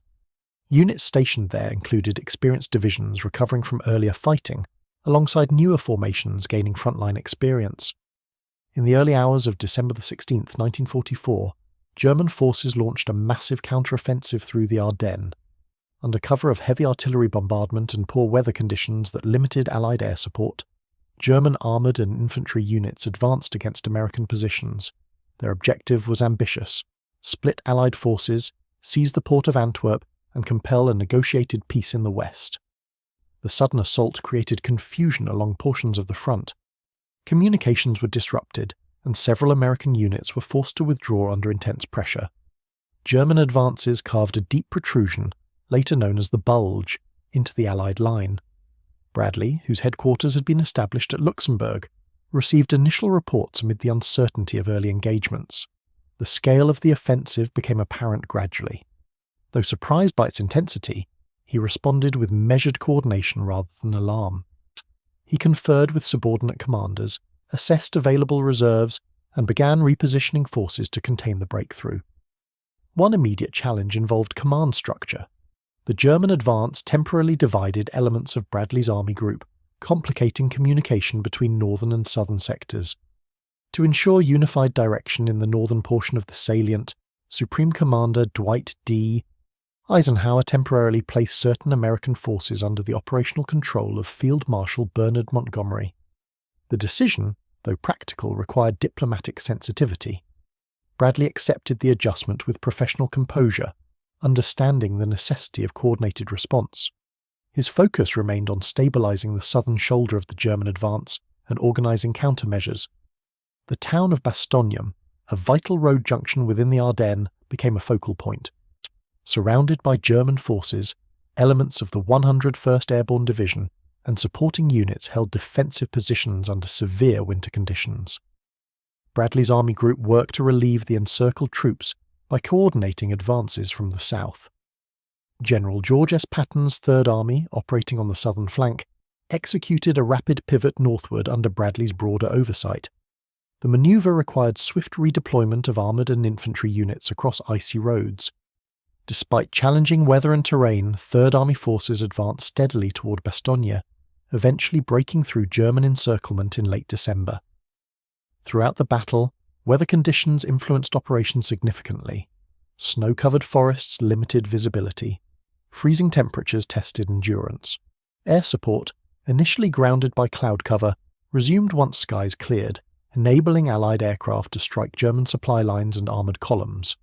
Bradley monitored developments through continuous reports and consultations. His leadership during this period reflected steadiness under pressure. Rather than seeking public recognition, he concentrated on restoring the integrity of the front line. Reinforcements were directed where most needed. Artillery coordination intensified to blunt German thrusts. By early January 1945, German momentum had slowed. Fuel shortages determined American resistance, and renewed Allied air superiority hindered further advance. Coordinated counterattacks from north and south gradually reduced the salient. The front line began to contract toward its pre-offensive alignment. The Battle of the Bulge, as it came to be known, represented Germany's final major offensive in the West. It inflicted heavy casualties on both sides and temporarily disrupted Allied planning. Yet it ultimately exhausted German reserves that might otherwise have prolonged resistance. For Bradley, the battle underscored the importance of vigilance even amid apparent advantage.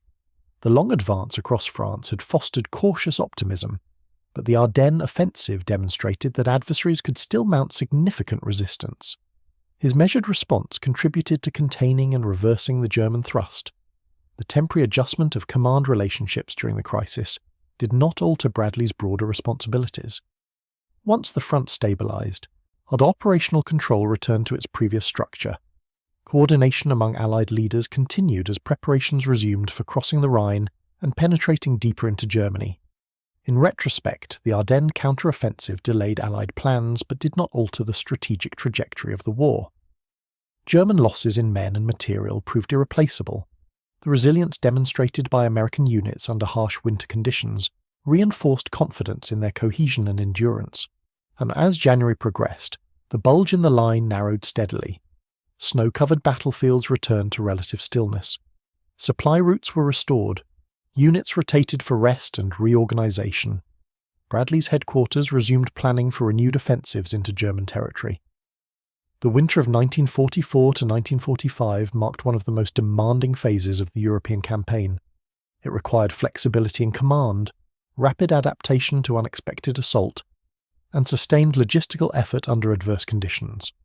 Bradley's conduct during the crisis aligned with the qualities that had defined his career: calm assessment, clear delegation, and steady coordination. With the German offensive spent, Allied forces prepared to resume their advance eastward. The Rhine River, a natural barrier and symbolic threshold, awaited crossing. Beyond it lay the industrial heartland of Germany and the final stages of the European war. The forests of the Ardennes, once shaken by sudden assault, settled again into winter quiet, and Bradley, guiding vast formations across a stabilizing front, turned his attention toward concluding a conflict that had reshaped continents. By early 1945, the momentum of the Western Front had shifted decisively. The German counter-offensive in the Ardennes had been contained and reversed. Allied forces stood once more along the approaches to the Rhine River, the last major natural barrier protecting the interior of Germany. But winter still lingered across the landscape, but preparations for the final advance were underway. Omar Bradley's 12th Army Group stretched across a wide front, encompassing multiple American armies poised for coordinated action. The objective was clear: cross the Rhine, penetrate Germany's industrial regions, and hasten the collapse of organized resistance in the West. In March 1945, an unexpected opportunity emerged. The elements of the First Army captured the Ludendorff Bridge at Remagen intact, after German forces failed to destroy it completely. The seizure of the bridge provided a sudden crossing point over the Rhine. Bradley quickly recognized its strategic value. Reinforcements were directed to secure and expand the bridgehead before German counterattacks could eliminate it. Engineers worked tirelessly to strengthen the structure and construct additional pontoon bridges nearby. Under intermittent artillery fire, American troops crossed into the eastern bank, establishing positions within German territory. Though the original bridge would later collapse due to structural damage, the foothold it provided accelerated Allied penetration beyond the river. Simultaneously, planned large-scale crossings proceeded farther north and south. Coordinated assaults involving infantry, armour, artillery and air support enabled American forces to establish multiple bridgeheads. The Rhine, long regarded as a formidable defensive line, was breached across several sectors. Once east of the river, the advance accelerated. German resistance, though still determined in places, lacked the cohesion and resources of the earlier campaigns. Allied air superiority disrupted movement. Supply lines, though extended, were better organised than during the rapid pursuit across France months earlier. Bradley's army group moved into the Ruhr region, the industrial heartland of Germany. There, a large concentration of German forces became encircled in what came to be known as the Ruhr Pocket. The encirclement involved careful coordination among advancing armies to seal escape routes while tightening the perimeter. Within the pocket, German units faced dwindling supplies and limited prospects for relief. Over weeks of systematic pressure, large numbers of enemy troops surrendered. The reduction of the Ruhr Pocket eliminated significant organised resistance in Western Germany and further hastened the war's conclusion. As American forces advanced deeper into Germany, reports emerged of concentration camps and forced labour facilities uncovered along the way. The discovery of such sites revealed the scale of atrocities committed under the Nazi regime. Soldiers and commanders alike confronted scenes of suffering that underscored the moral weight of the conflict. Bradley, receiving reports from subordinate units, recognised the historical gravity of these findings. Meanwhile, Allied forces from the east, the Soviet army, advanced steadily towards central Germany. Coordination between Western and Soviet commands followed pre-arranged agreements regarding zones of occupation. By April 1945, American and Soviet troops met along the Elbe River, symbolising the division of Germany into distinct spheres as agreed by Allied leaders. Within Bradley's command, our operations continued with measured determination. Though German resistance fragmented, isolated pockets of fighting persisted. Some cities required deliberate clearing operations, yet the broader strategic collapse of German command structures was evident. Adolf Hitler died in Berlin at the end of April. In early May 1945, German representatives signed instruments of unconditional surrender. Victory in Europe was declared shortly thereafter. The long campaign that had begun on the beaches of Normandy had reached its conclusion within less than a year. For Bradley, the final months of the war represented the culmination of decades of preparation and nearly 3 years of sustained combat command. His role had expanded from core leadership in North Africa to oversight of the largest American army group in history. Through varied phases, attrition in Normandy, rapid manoeuvre across France, defensive resilience in the Ardennes, and final penetration into Germany, his style remained steady and measured.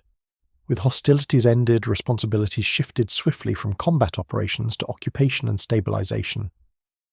American forces were tasked with maintaining order, overseeing disarmament and assisting in humanitarian efforts within assigned zones. Bradley's headquarters coordinated the transition, ensuring that units adapted to peacetime duties with the same discipline applied during wartime. The landscape of Germany in spring 1945 bore the marks of prolonged conflict, damaged infrastructure, displaced civilians, and economic disruption. Allied authorities began implementing occupation policies aimed at demilitarization and reconstruction. The complexity of these tasks required careful administrative coordination. For soldiers under Bradley's command, the cessation of combat brought relief mingled with reflection. Many prepared for eventual return home. Others remained to fulfill occupation responsibilities. The war in the Pacific continued, yet in Europe a chapter had closed. Bradley himself did not seek public celebration. His demeanour remained consistent with earlier years. Victory, though significant, was viewed as the product of collective effort across vast formations and international alliances.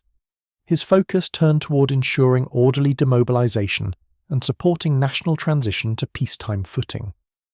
The Rhine had been crossed. The Ruhr had fallen. Germany's surrender had ended the war in Europe. The quiet officer from Missouri, shaped by rural beginnings and decades of disciplined preparation, had guided armies through the continent's most turbulent years. As summer approached in 1945, The sounds of artillery and armoured movement gave way to quieter rhythms of occupation and rebuilding. The European campaign, with all its complexity and sacrifice, settled into history. And Bradley's career, though defined by war, was entering a new phase within an uncertain post-war world. With the surrender of Germany in May 1945, the vast machinery of war in Europe did not simply come to rest. Instead, it shifted direction. The Allied armies that had advanced across the continent were now charged with overseeing occupation, enforcing disarmament, and maintaining order within a defeated nation. For Omar Bradley, the transition from battlefield command to administrative oversight required a different, though equally deliberate form of leadership. The 12th Army Group, having fulfilled its wartime mission, gradually dissolved as forces were reorganized within designated occupation zones. American units assumed responsibility for sectors of Western Germany in accordance with Allied agreements reached during the final months of the war. Coordination with British, French, and Soviet authorities became central to maintaining stability. Occupation duties demanded structure and restraint. Soldiers who had been trained for combat now faced the responsibility of policing, distributing aid, and supervising demilitarization efforts. Military government officers worked alongside combat units to restore civil administration in towns and cities where infrastructure had been damaged or dismantled. Bradley oversaw this transition with the same emphasis on order that had characterized his wartime command. Clear directives guided units in their new responsibilities. Discipline remained essential. The objective was not conquest but stabilization. One of the immediate tasks involved processing and repatriating prisoners of war. Millions of German soldiers were in Allied custody. Camps required administration, medical oversight, and logistical coordination. At the same time, displaced persons, civilians uprooted by years of war and forced labour, sought return to their homelands. The scale of movement across Europe was immense.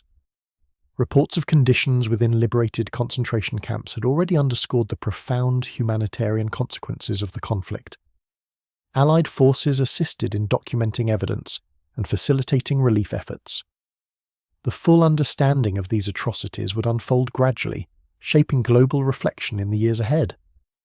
As 1945 progressed, demobilization began, the United States having mobilized millions of service members prepared to reduce its wartime force. Soldiers were discharged in stages based on service duration and operational needs. Transport ships carried returning troops across the Atlantic. Camps in the United States reopened to process returning veterans. Bradley himself returned home later in 1945 after relinquishing field command in Europe.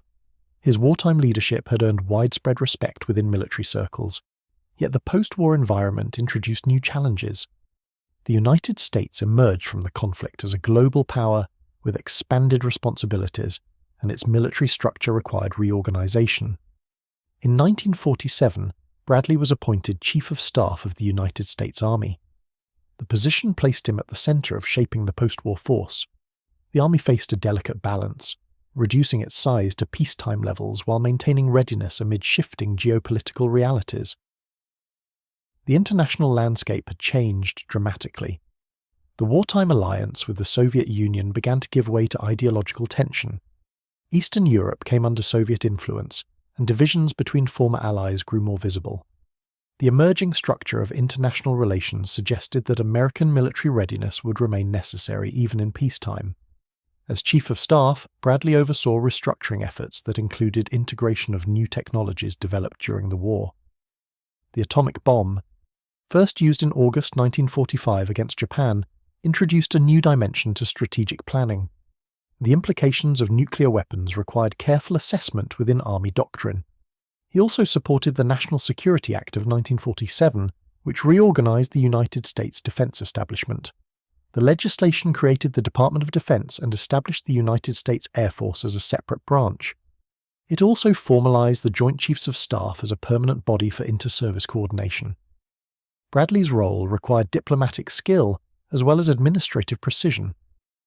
Coordination among Army, Navy, and Air Force leadership sometimes involved competing perspectives regarding budget priorities and strategic emphasis. He approached these discussions with characteristic calm, advocating for balanced readiness while acknowledging fiscal constraints. Another significant development during this period involved the integration of the armed forces. President Harry S. Truman issued Executive Order 9981 in 1948, directing the desegregation of the military. Implementation required institutional adjustment and leadership support. Bradley's tenure coincided with early stages of this transition toward a more inclusive force structure. The post-war army also faced the challenge of maintaining morale and professionalism during rapid reduction. Officers who had risen swiftly during wartime now navigated peacetime assignments. Bradley emphasized the importance of education and structured training, ensuring that institutional knowledge gained during the war would not dissipate. Throughout these years, his public demeanor remained modest. He did not cultivate personal publicity. His wartime record spoke for itself, and he preferred administrative focus to personal acclaim. Colleagues observed that his leadership style, steady, analytical, and unassuming, translated effectively into institutional reform. By 1947, the immediate aftermath of global conflict had given way to a new era of uncertainty. The foundations of what would later be termed the Cold War were taking shape. Military planning could no longer center solely on conventional European campaigns. It had to account for global commitments and nuclear deterrence. Bradley's career, which had begun in a small pre-First World War army, years had carried him through unprecedented expansion and into a transformed defense structure. The responsibilities of peace required foresight as well as restraint. The army he helped reshape would operate in a world defined not only by conventional armies, but by strategic rivalry on a global scale. As the late 1940s unfolded, Bradley stood at the forefront of that transformation. The war had ended, but the obligation to safeguard stability endured. His next appointment would place him at the very center of American military coordination during the early Cold War, a role that would extend his influence beyond the battlefield into the shaping of national defense policy itself. In 1949, as the structure of American national defense continued to evolve, Omar Bradley entered a new phase of service that extended beyond the traditional boundaries of Army Command. That year, he became the first chairman of the Joint Chiefs of Staff, a position formalized under the National Security Act amendments. The office was designed to coordinate strategic planning among the Army, Navy, and newly independent Air Force, ensuring unified military advice to the President and Secretary of Defense. The responsibilities were considerable. The United States, though victorious in the Second World War, now faced a complex and shifting global landscape. The Soviet Union had consolidated influence in Eastern Europe. In 1949, and it successfully tested its first atomic bomb, ending the brief American monopoly on nuclear weapons. The balance of power had entered a new and uncertain phase. Bradley's appointment reflected confidence in his steady temperament and capacity for consensus building.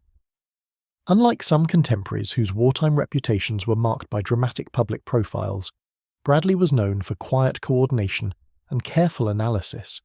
As chairman, he would not command troops directly.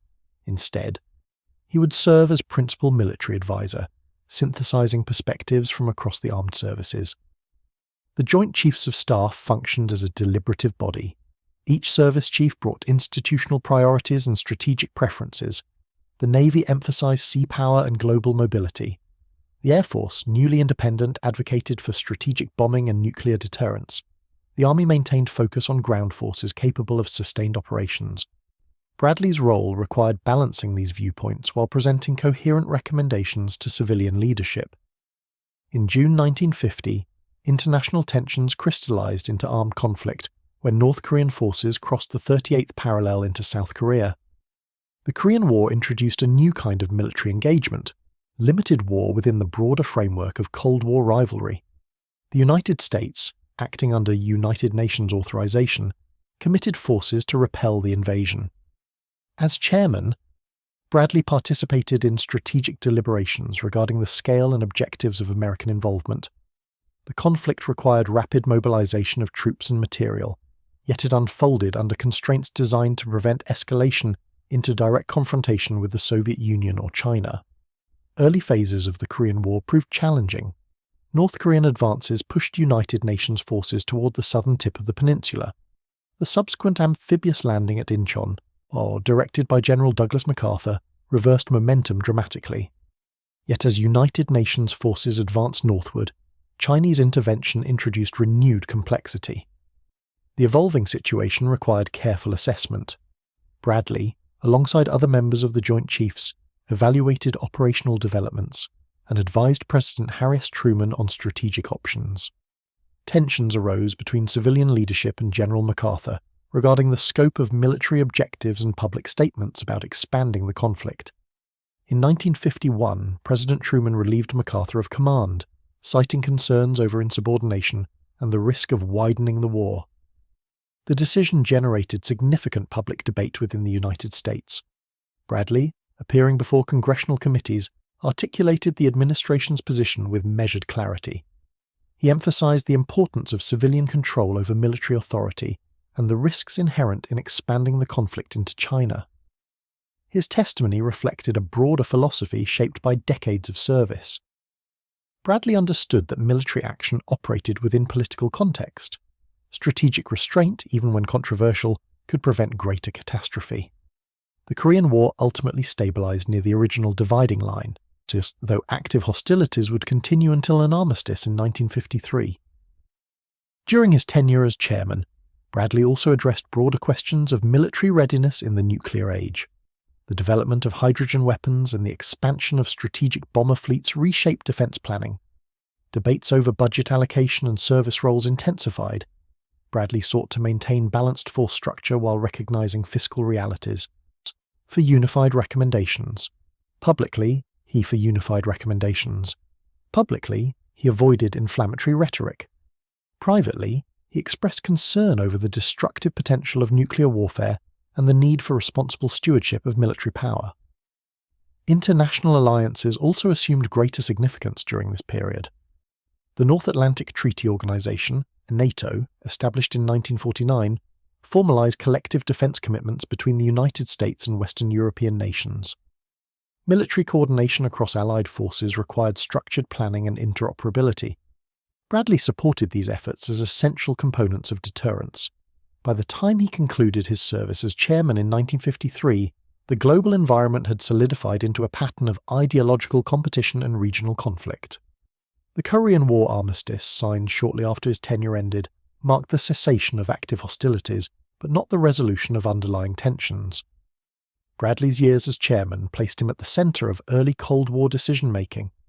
His experience commanding vast armies during the Second World War informed his perspective, yet he approached the new era with recognition that nuclear weapons altered traditional calculations. Throughout this period, he maintained a public image of restraint and seriousness.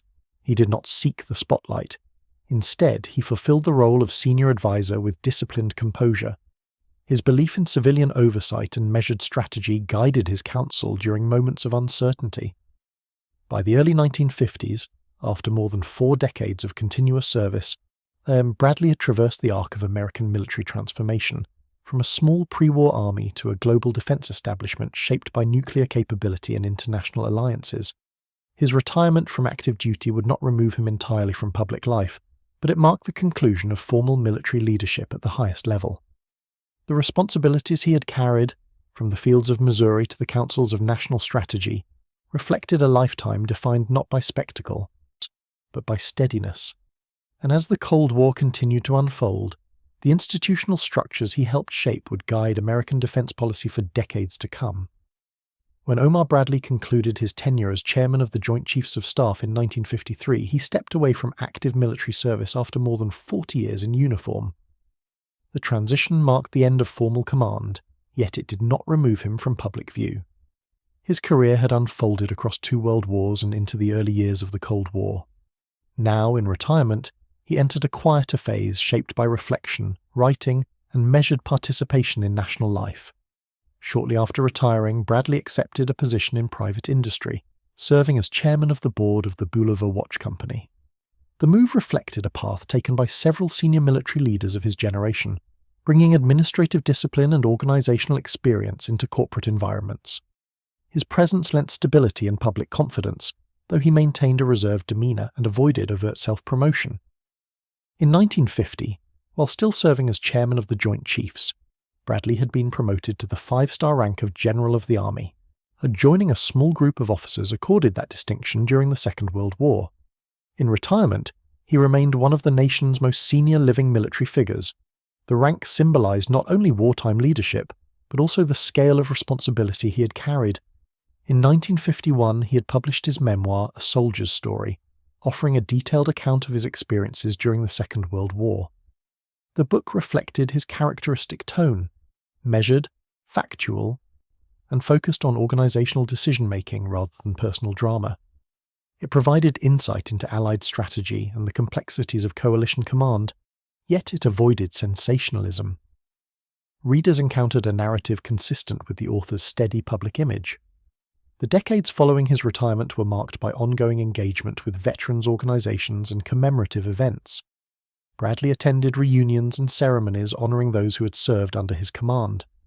He spoke occasionally at public gatherings, though his addresses remained restrained in style. He emphasized service, discipline, and the responsibilities of leadership rather than personal acclaim. The broader national context during these years continued to shift. The Cold War deepened, punctuated by crises such as those in Berlin and Cuba. Military technology advanced rapidly, and nuclear deterrence became central to strategic planning. Though no longer in formal office, Bradley's earlier contributions to defense organization influenced these developments indirectly. In the 1960s and 1970s, public memory of the Second World War began to assume a more reflective tone. Anniversaries of D-Day and other major events drew renewed attention.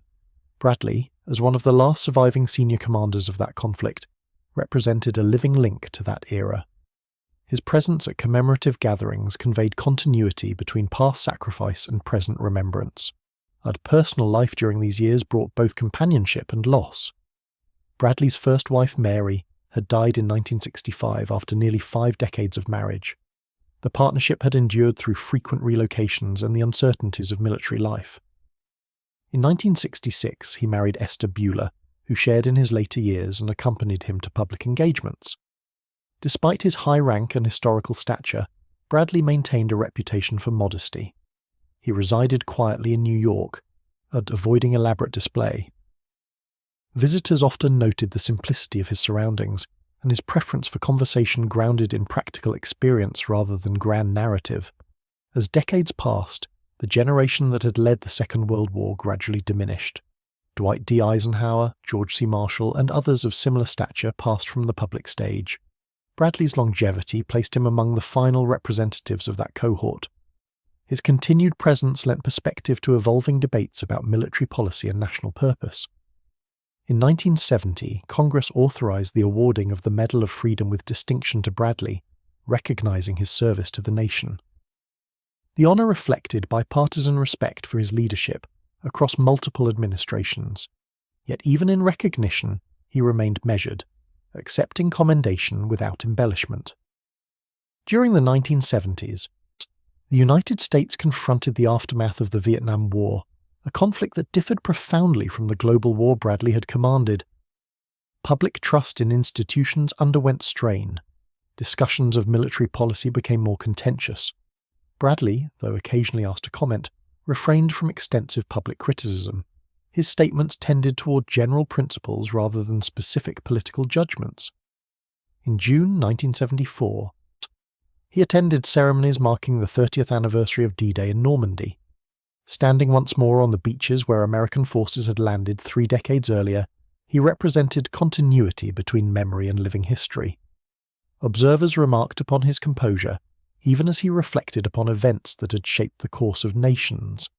As he entered his late 80s, health inevitably declined, yet he remained mentally alert and engaged in limited public appearances, his passing on April 8, 1981, and at the age of 88, marked the end of a life that had traversed nearly the entire 20th century's central conflicts.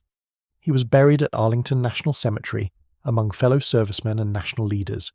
The setting, overlooking the Capitol, symbolized the arc of his journey, from rural Missouri beginnings to the highest levels of military command.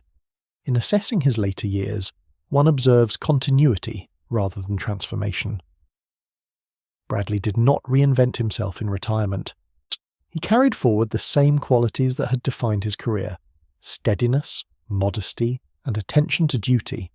His memoirs, public appearances, and corporate leadership reflected the same deliberate pace. As time advanced, Historical scholarship examined the decisions of the Second World War with increasing nuance. Debates emerged regarding strategy, command relationships, and operational priorities. Within these discussions, Bradley's record was often characterized by balance, neither flamboyant nor hesitant, but grounded in careful execution. The long arc of his life spanned the horse-drawn remnants of the 19th century and the nuclear anxieties of the Cold War. Through each transformation, his conduct remained consistent. He had led armies across continents, advised presidents during crisis, and then stepped quietly into private life. In the stillness of his final years, there was no dramatic closing chapter.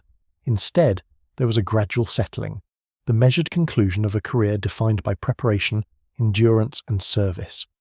And as the 20th century moved forward without him, his place within its history remained steady, marked not by spectacle, but by sustained responsibility carried with calm resolve. In the years following his death in 1981, Omar Bradley's place within the history of the 20th century settled into a form shaped less by dramatic legend than by steady respect. He was remembered not as the most flamboyant of commanders, nor as the most controversial, but as one whose reliability and composure helped anchor vast undertakings during moments of extraordinary strain. Historians assessing the Allied victory in Western Europe have often noted the varied personalities within senior command. Some leaders projected boldness through sweeping gestures and public declarations. Others exerted influence through quieter means. Bradley belonged firmly to the latter group. His authority rested not in theatrical command presence, but in disciplined preparation and sustained coordination. One of the enduring aspects of his legacy lies in the scale of responsibility he carried during the final year of the Second World War. As commander of the 12th Army Group, he directed the largest body of American soldiers ever assembled under a single field command. The formation encompassed multiple armies advancing across France, Belgium, Luxembourg, and Germany. That such a force operated with cohesion over extended distances required steady oversight and organizational clarity. Bradley's leadership style reflected principles formed during decades of professional education. He valued staff work and planning as foundations of battlefield success. Rather than improvising at moments of crisis, he relied on systems built carefully in advance. This emphasis on structure allowed subordinate commanders flexibility within defined objectives. His approach to coalition warfare also contributed to his historical standing. The Allied campaign in Europe demanded cooperation among American, British, Canadian, and Free French forces. Differences in doctrine and temperament occasionally produced friction at senior levels. Bradley's capacity to work within this environment without escalating disputes helped preserve unity of effort. He did not seek to dominate Allied counterparts. Instead, he focused on achieving assigned objectives within broader strategic direction. Another dimension of his legacy involves civil-military relations. During his tenure as chairman of the Joint Chiefs of Staff, particularly amid the Korean War, Bradley articulated the principle that military authority operates within civilian control.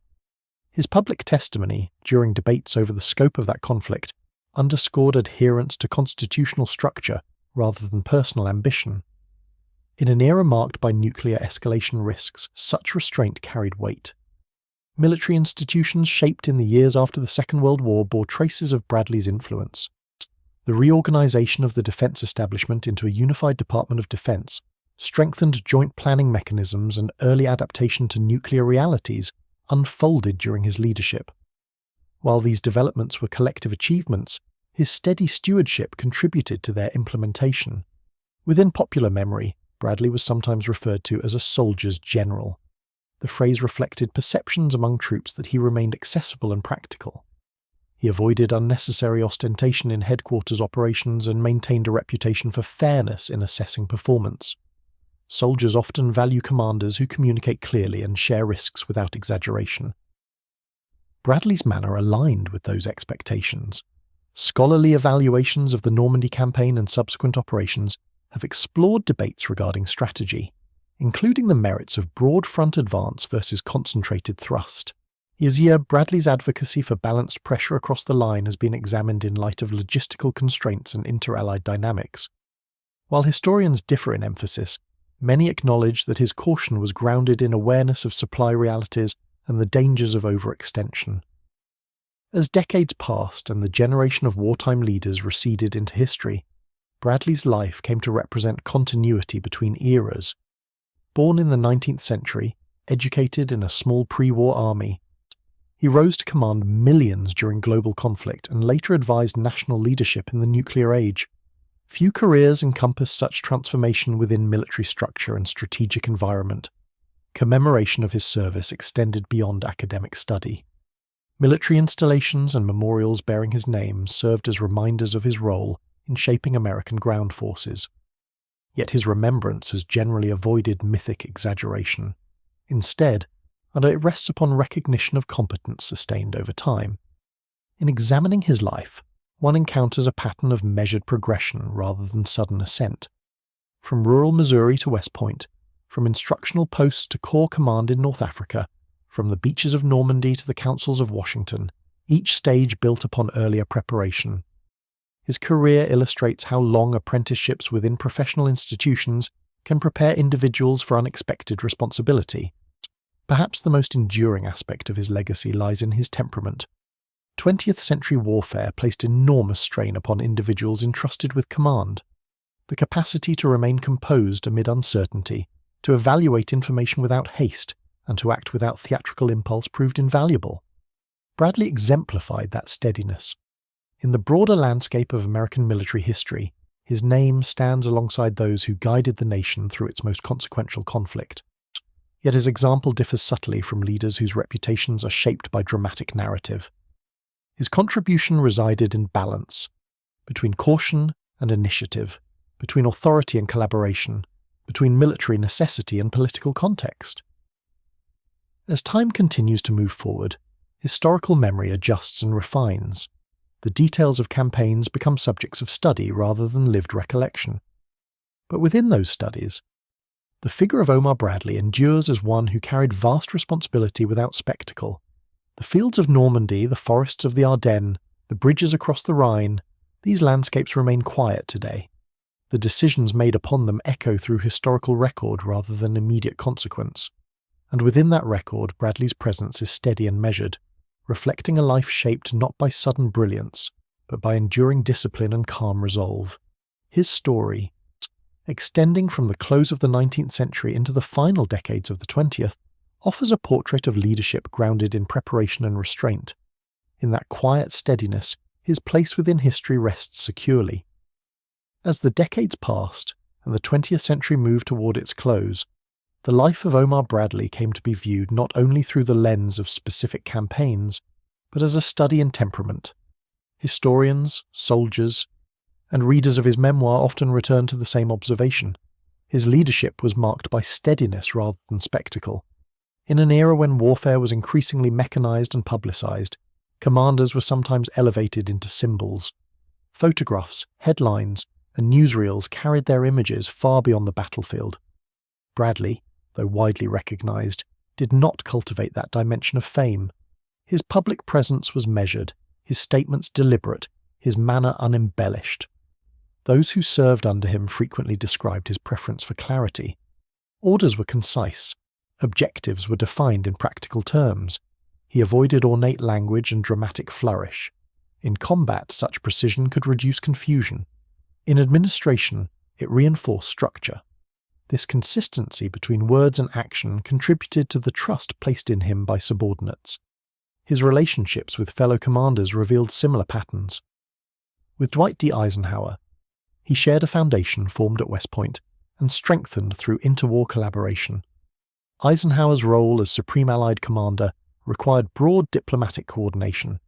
Bradley's position within the American ground forces demanded sustained operational management. Their partnership rested upon mutual understanding of these complementary responsibilities.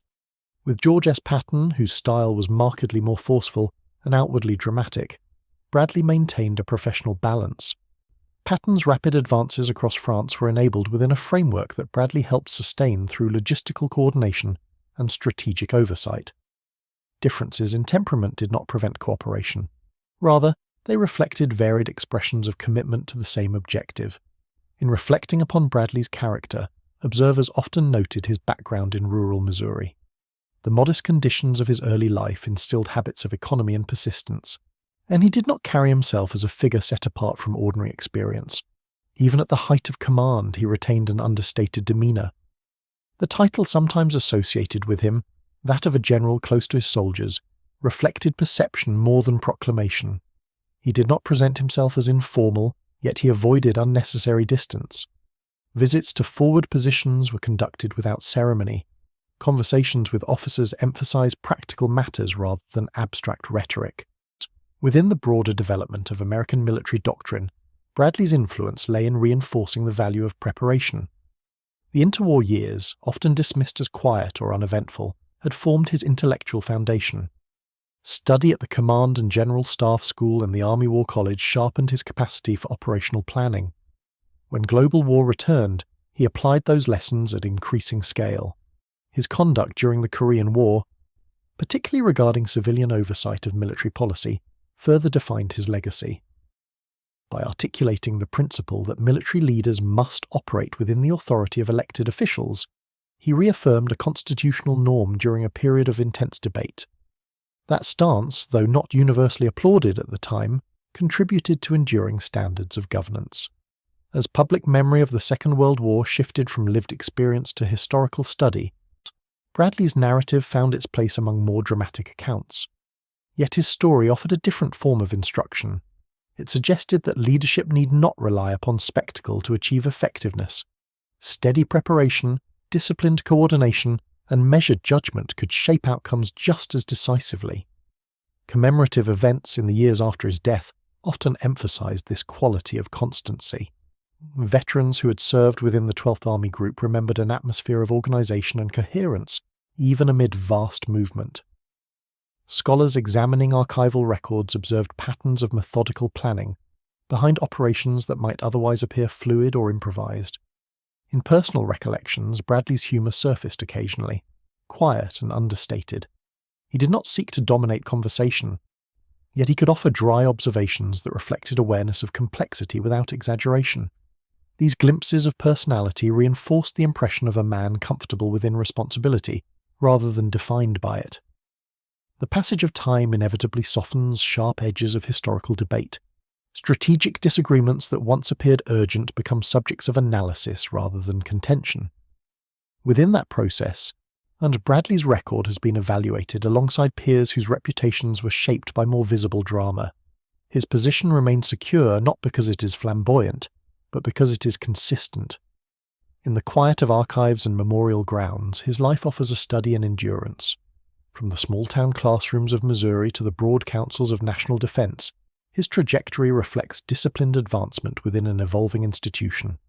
He neither leapt suddenly into prominence nor retreated from challenge.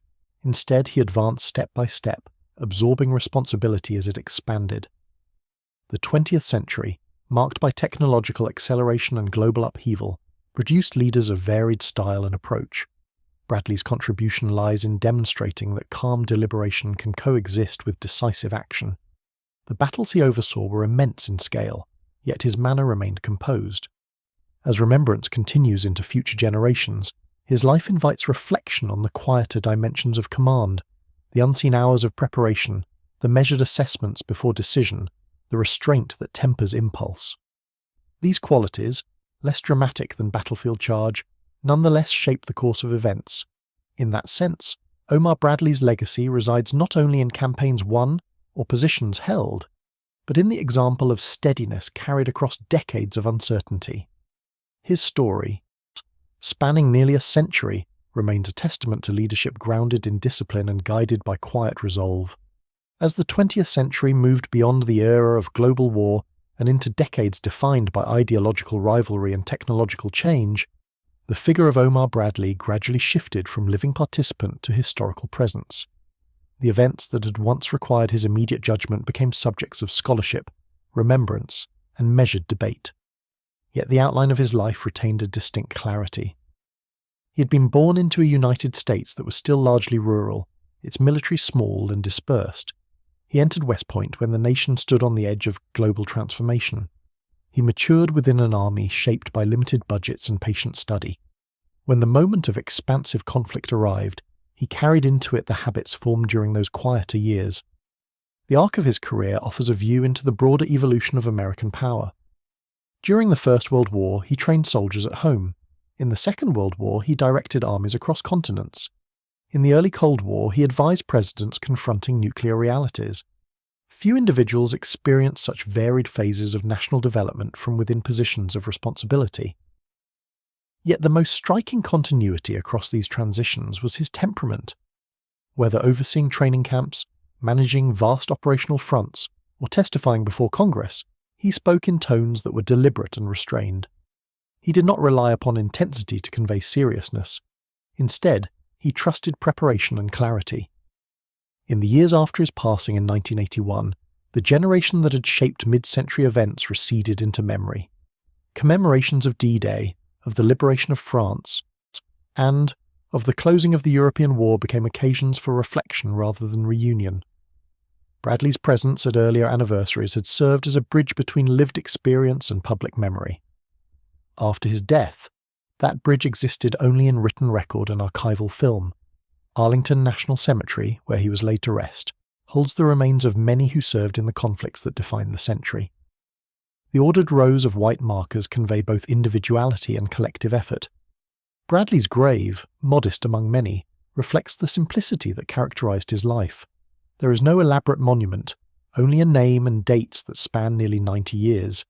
Historians continue to revisit the strategic debates of 1944 and 1945, the merits of various operational approaches, the allocation of resources, the interplay among Allied leaders. Within those analyses, Bradley's role is assessed not through legend but through documented decisions. His memoranda, orders, and correspondence reveal attention to detail and concern for sustainability of effort. In discussions of civil-military relations, his testimony during the Korean War remains a reference point. The principle that military authority must remain subordinate to civilian leadership stands as a cornerstone of American governance. Bradley's articulation of that principle during moments of controversy affirmed its importance during a period of heightened tension. Younger generations encountering his story often do so through textbooks or documentaries that place him alongside more widely dramatized figures. In such narratives, his steadiness may appear understated. Yet upon closer examination, that very quality emerges as central. The ability to coordinate immense formations without public spectacle, to accept adjustment in command relationships without resentment, and to conclude service without seeking prolonged prominence. These attributes form a distinct kind of leadership.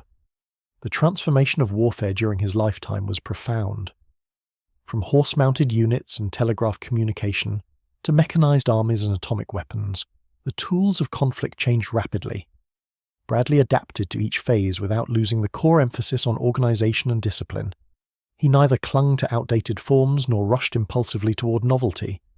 His approach was incremental, grounded in study and practical assessment. In the quiet years after his death, institutions he helped shape continued to evolve. The Department of Defense expanded in scope. Joint operations became standard practice. NATO matured as a long-standing alliance. The nuclear balance that defined the Cold War eventually gave way to new global dynamics. Through each change, the structures established during his tenure remained foundational. Reflection upon his life invites contemplation of the broader rhythms of history. Not every decisive contribution is accompanied by dramatic expression. Sometimes the course of events depends upon individuals who prefer steadiness to spectacle, who trust systems built carefully over time, and who accept responsibility without display. Omar Bradley's journey from a small Missouri town to the highest levels of military leadership illustrates how preparation and patience can align with opportunity. His achievements were not sudden. They accumulated across decades of service. When the pivotal moments arrived, the beaches of Normandy, the forests of the Ardennes, the deliberations of Washington, he met them with composure. As the narrative of his life draws to a close, there is a sense not of abrupt ending, but of gradual quiet. The campaigns concluded, the councils adjourned, the uniform was set aside. What remained was a record shaped by consistency. The 20th century produced figures of vivid renown and dramatic controversy. Among them, Bradley stands as a reminder that leadership can be firm without being loud, decisive without being theatrical. His life, viewed in its entirety, reflects a long continuity of service carried with restraint. And so the story settles gently into memory, a life that spanned eras of upheaval, guided by a steady hand, concluding in stillness. When viewed from a distance, the life of Omar Bradley forms a long, even line across the shifting landscape of the 20th century. There are moments of intensity within it, battles, crises, decisions of consequence, yet the line itself remains steady. It does not rise and fall dramatically. It progresses with measured continuity from beginning to end. He was born into a world where the United States maintained a modest standing army and looked largely inward. By the time of his death, the nation sustained global alliances, permanent overseas commitments, and a military establishment of unprecedented scale. Bradley's career unfolded within that transformation, not as a detached observer, but as a participant shaping its direction. What distinguishes his story is not singular dramatic action, but sustained responsibility. Many individuals experience moments of prominence. Fewer carry influence across decades without visible alteration in character. Bradley's conduct as a cadet, as an instructor, as a field commander, and as a senior advisor reveals a continuity of temperament that resisted extremes. During the interwar years, when promotion was slow and public attention limited, he invested in study. The discipline required to excel in military education without assurance of future prominence reflected quiet commitment. Those years, often overshadowed by the events that followed, formed the intellectual groundwork upon which later decisions rested. In North Africa, the year when American forces first encountered sustained combat against German formations, his role was corrective rather than theatrical. He inherited a corps shaken by setback and applied structure in place of urgency. In Sicily, he demonstrated reliability within a multinational framework. In Normandy and beyond, he scaled those qualities to command vast formations without visible strain. Even during the Ardennes counter-offensive, when surprise and uncertainty tested Allied confidence, his response remained anchored in organization. He did not seek dramatic counterstatements. He focused on restoring coherence. The outcome, stabilization, and eventual reversal of the German advance, reflected methodical coordination rather than spectacle. As chairman of the Joint Chiefs of Staff, he navigated a new kind of battlefield, one defined by policy, diplomacy, and nuclear calculation. His testimony before Congress during the Korean War remains one of the clearer expressions of civilian supremacy within American military tradition. He articulated restraint at a time when expansion of conflict seemed possible. In doing so, he reinforced institutional boundaries essential to constitutional governance. In retirement, he did not attempt to reshape his public image. He wrote his memoir without embellishment. He attended commemorations without assuming central stage. Even the rank of General of the Army, rare and symbolic, did not alter his personal bearing. Visitors encountered the same measured cadence in conversation that had characterized his command briefings decades earlier. The passage of time has inevitably placed him among historical figures rather than living memory. Younger generations encounter his name through study rather than personal recollection. Yet the qualities associated with his leadership, steadiness, clarity, disciplined preparation, retain relevance beyond the era in which he served. In considering his life as a whole, one observes that he did not seek to embody myth. He did not cultivate legend through bold proclamation. Instead, he trusted the cumulative effect of organized effort. Armies under his direction functioned not because of dramatic flourish, but because systems were built carefully and sustained consistently. The broader lessons of the 20th century often emphasize innovation, speed, and decisive breakthrough. Bradley's story introduces another dimension, the power of steadiness amid acceleration. The world changed rapidly around him, industrial expansion, mechanized warfare, nuclear weaponry, yet his internal rhythm remained composed. It is perhaps fitting that his final resting place is marked with simplicity. The modest stone at Arlington bears his name and dates, aligning him with countless others who served. There is dignity in that alignment. His achievements, though vast in scale, were carried within a framework of collective effort. As the years continue to pass, the study of his life offers a quiet reminder that leadership need not depend upon volume or spectacle. Preparation, patience, and responsibility carried without display can shape events just as profoundly. The arc of Omar Bradley's life extends from a rural Missouri classroom to the councils of global strategy, from training fields to continental campaigns. Through each phase, the tone remained consistent. That constancy, more than any single operational title, defines his place within history. And so, the narrative settles gently, a life completed not in sudden crescendo, but in sustained calm. In the long quiet of history, some lives echo with sharp turns and dramatic crescendos. Others unfold with a steadier rhythm, shaped less by spectacle than by endurance. The life of Omar Bradley belongs to that second kind. From the fields of Missouri at the close of the 19th century to the command rooms of a divided nuclear world, his years traced the full arc of America's emergence as a global power. He entered the army when it was small and dispersed. He led it when it spanned continents. He helped reorganize it when the nature of war itself had changed. Yet across every transformation, his manner remained measured. He prepared before acting. He listened before deciding. He carried authority without display. In war, he emphasized coordination and clarity. In peace, he upheld balance and restraint. In public life, he avoided exaggeration. The tone of his leadership rarely rose above calm deliberation. The beaches of Normandy, the forests of the Ardennes, the crossings of the Rhine, these moments have passed into history. The councils of Washington, where early Cold War strategy took shape, now belong to archives and memory. But the qualities he embodied endure as quiet examples: steadiness under strain, discipline in preparation, and responsibility accepted without spectacle. His grave at Arlington rests among many others, simple and unadorned. The long span between 1893 and 1981 contains wars, alliances, reforms, and reflection. When viewed together, they form not a story of sudden brilliance, but of sustained service. And so the narrative softens. The campaigns are complete, the councils adjourned, the uniform set aside. What remains is the steady outline of a life carried with calm resolve, and the quiet passage of time that holds it gently within history.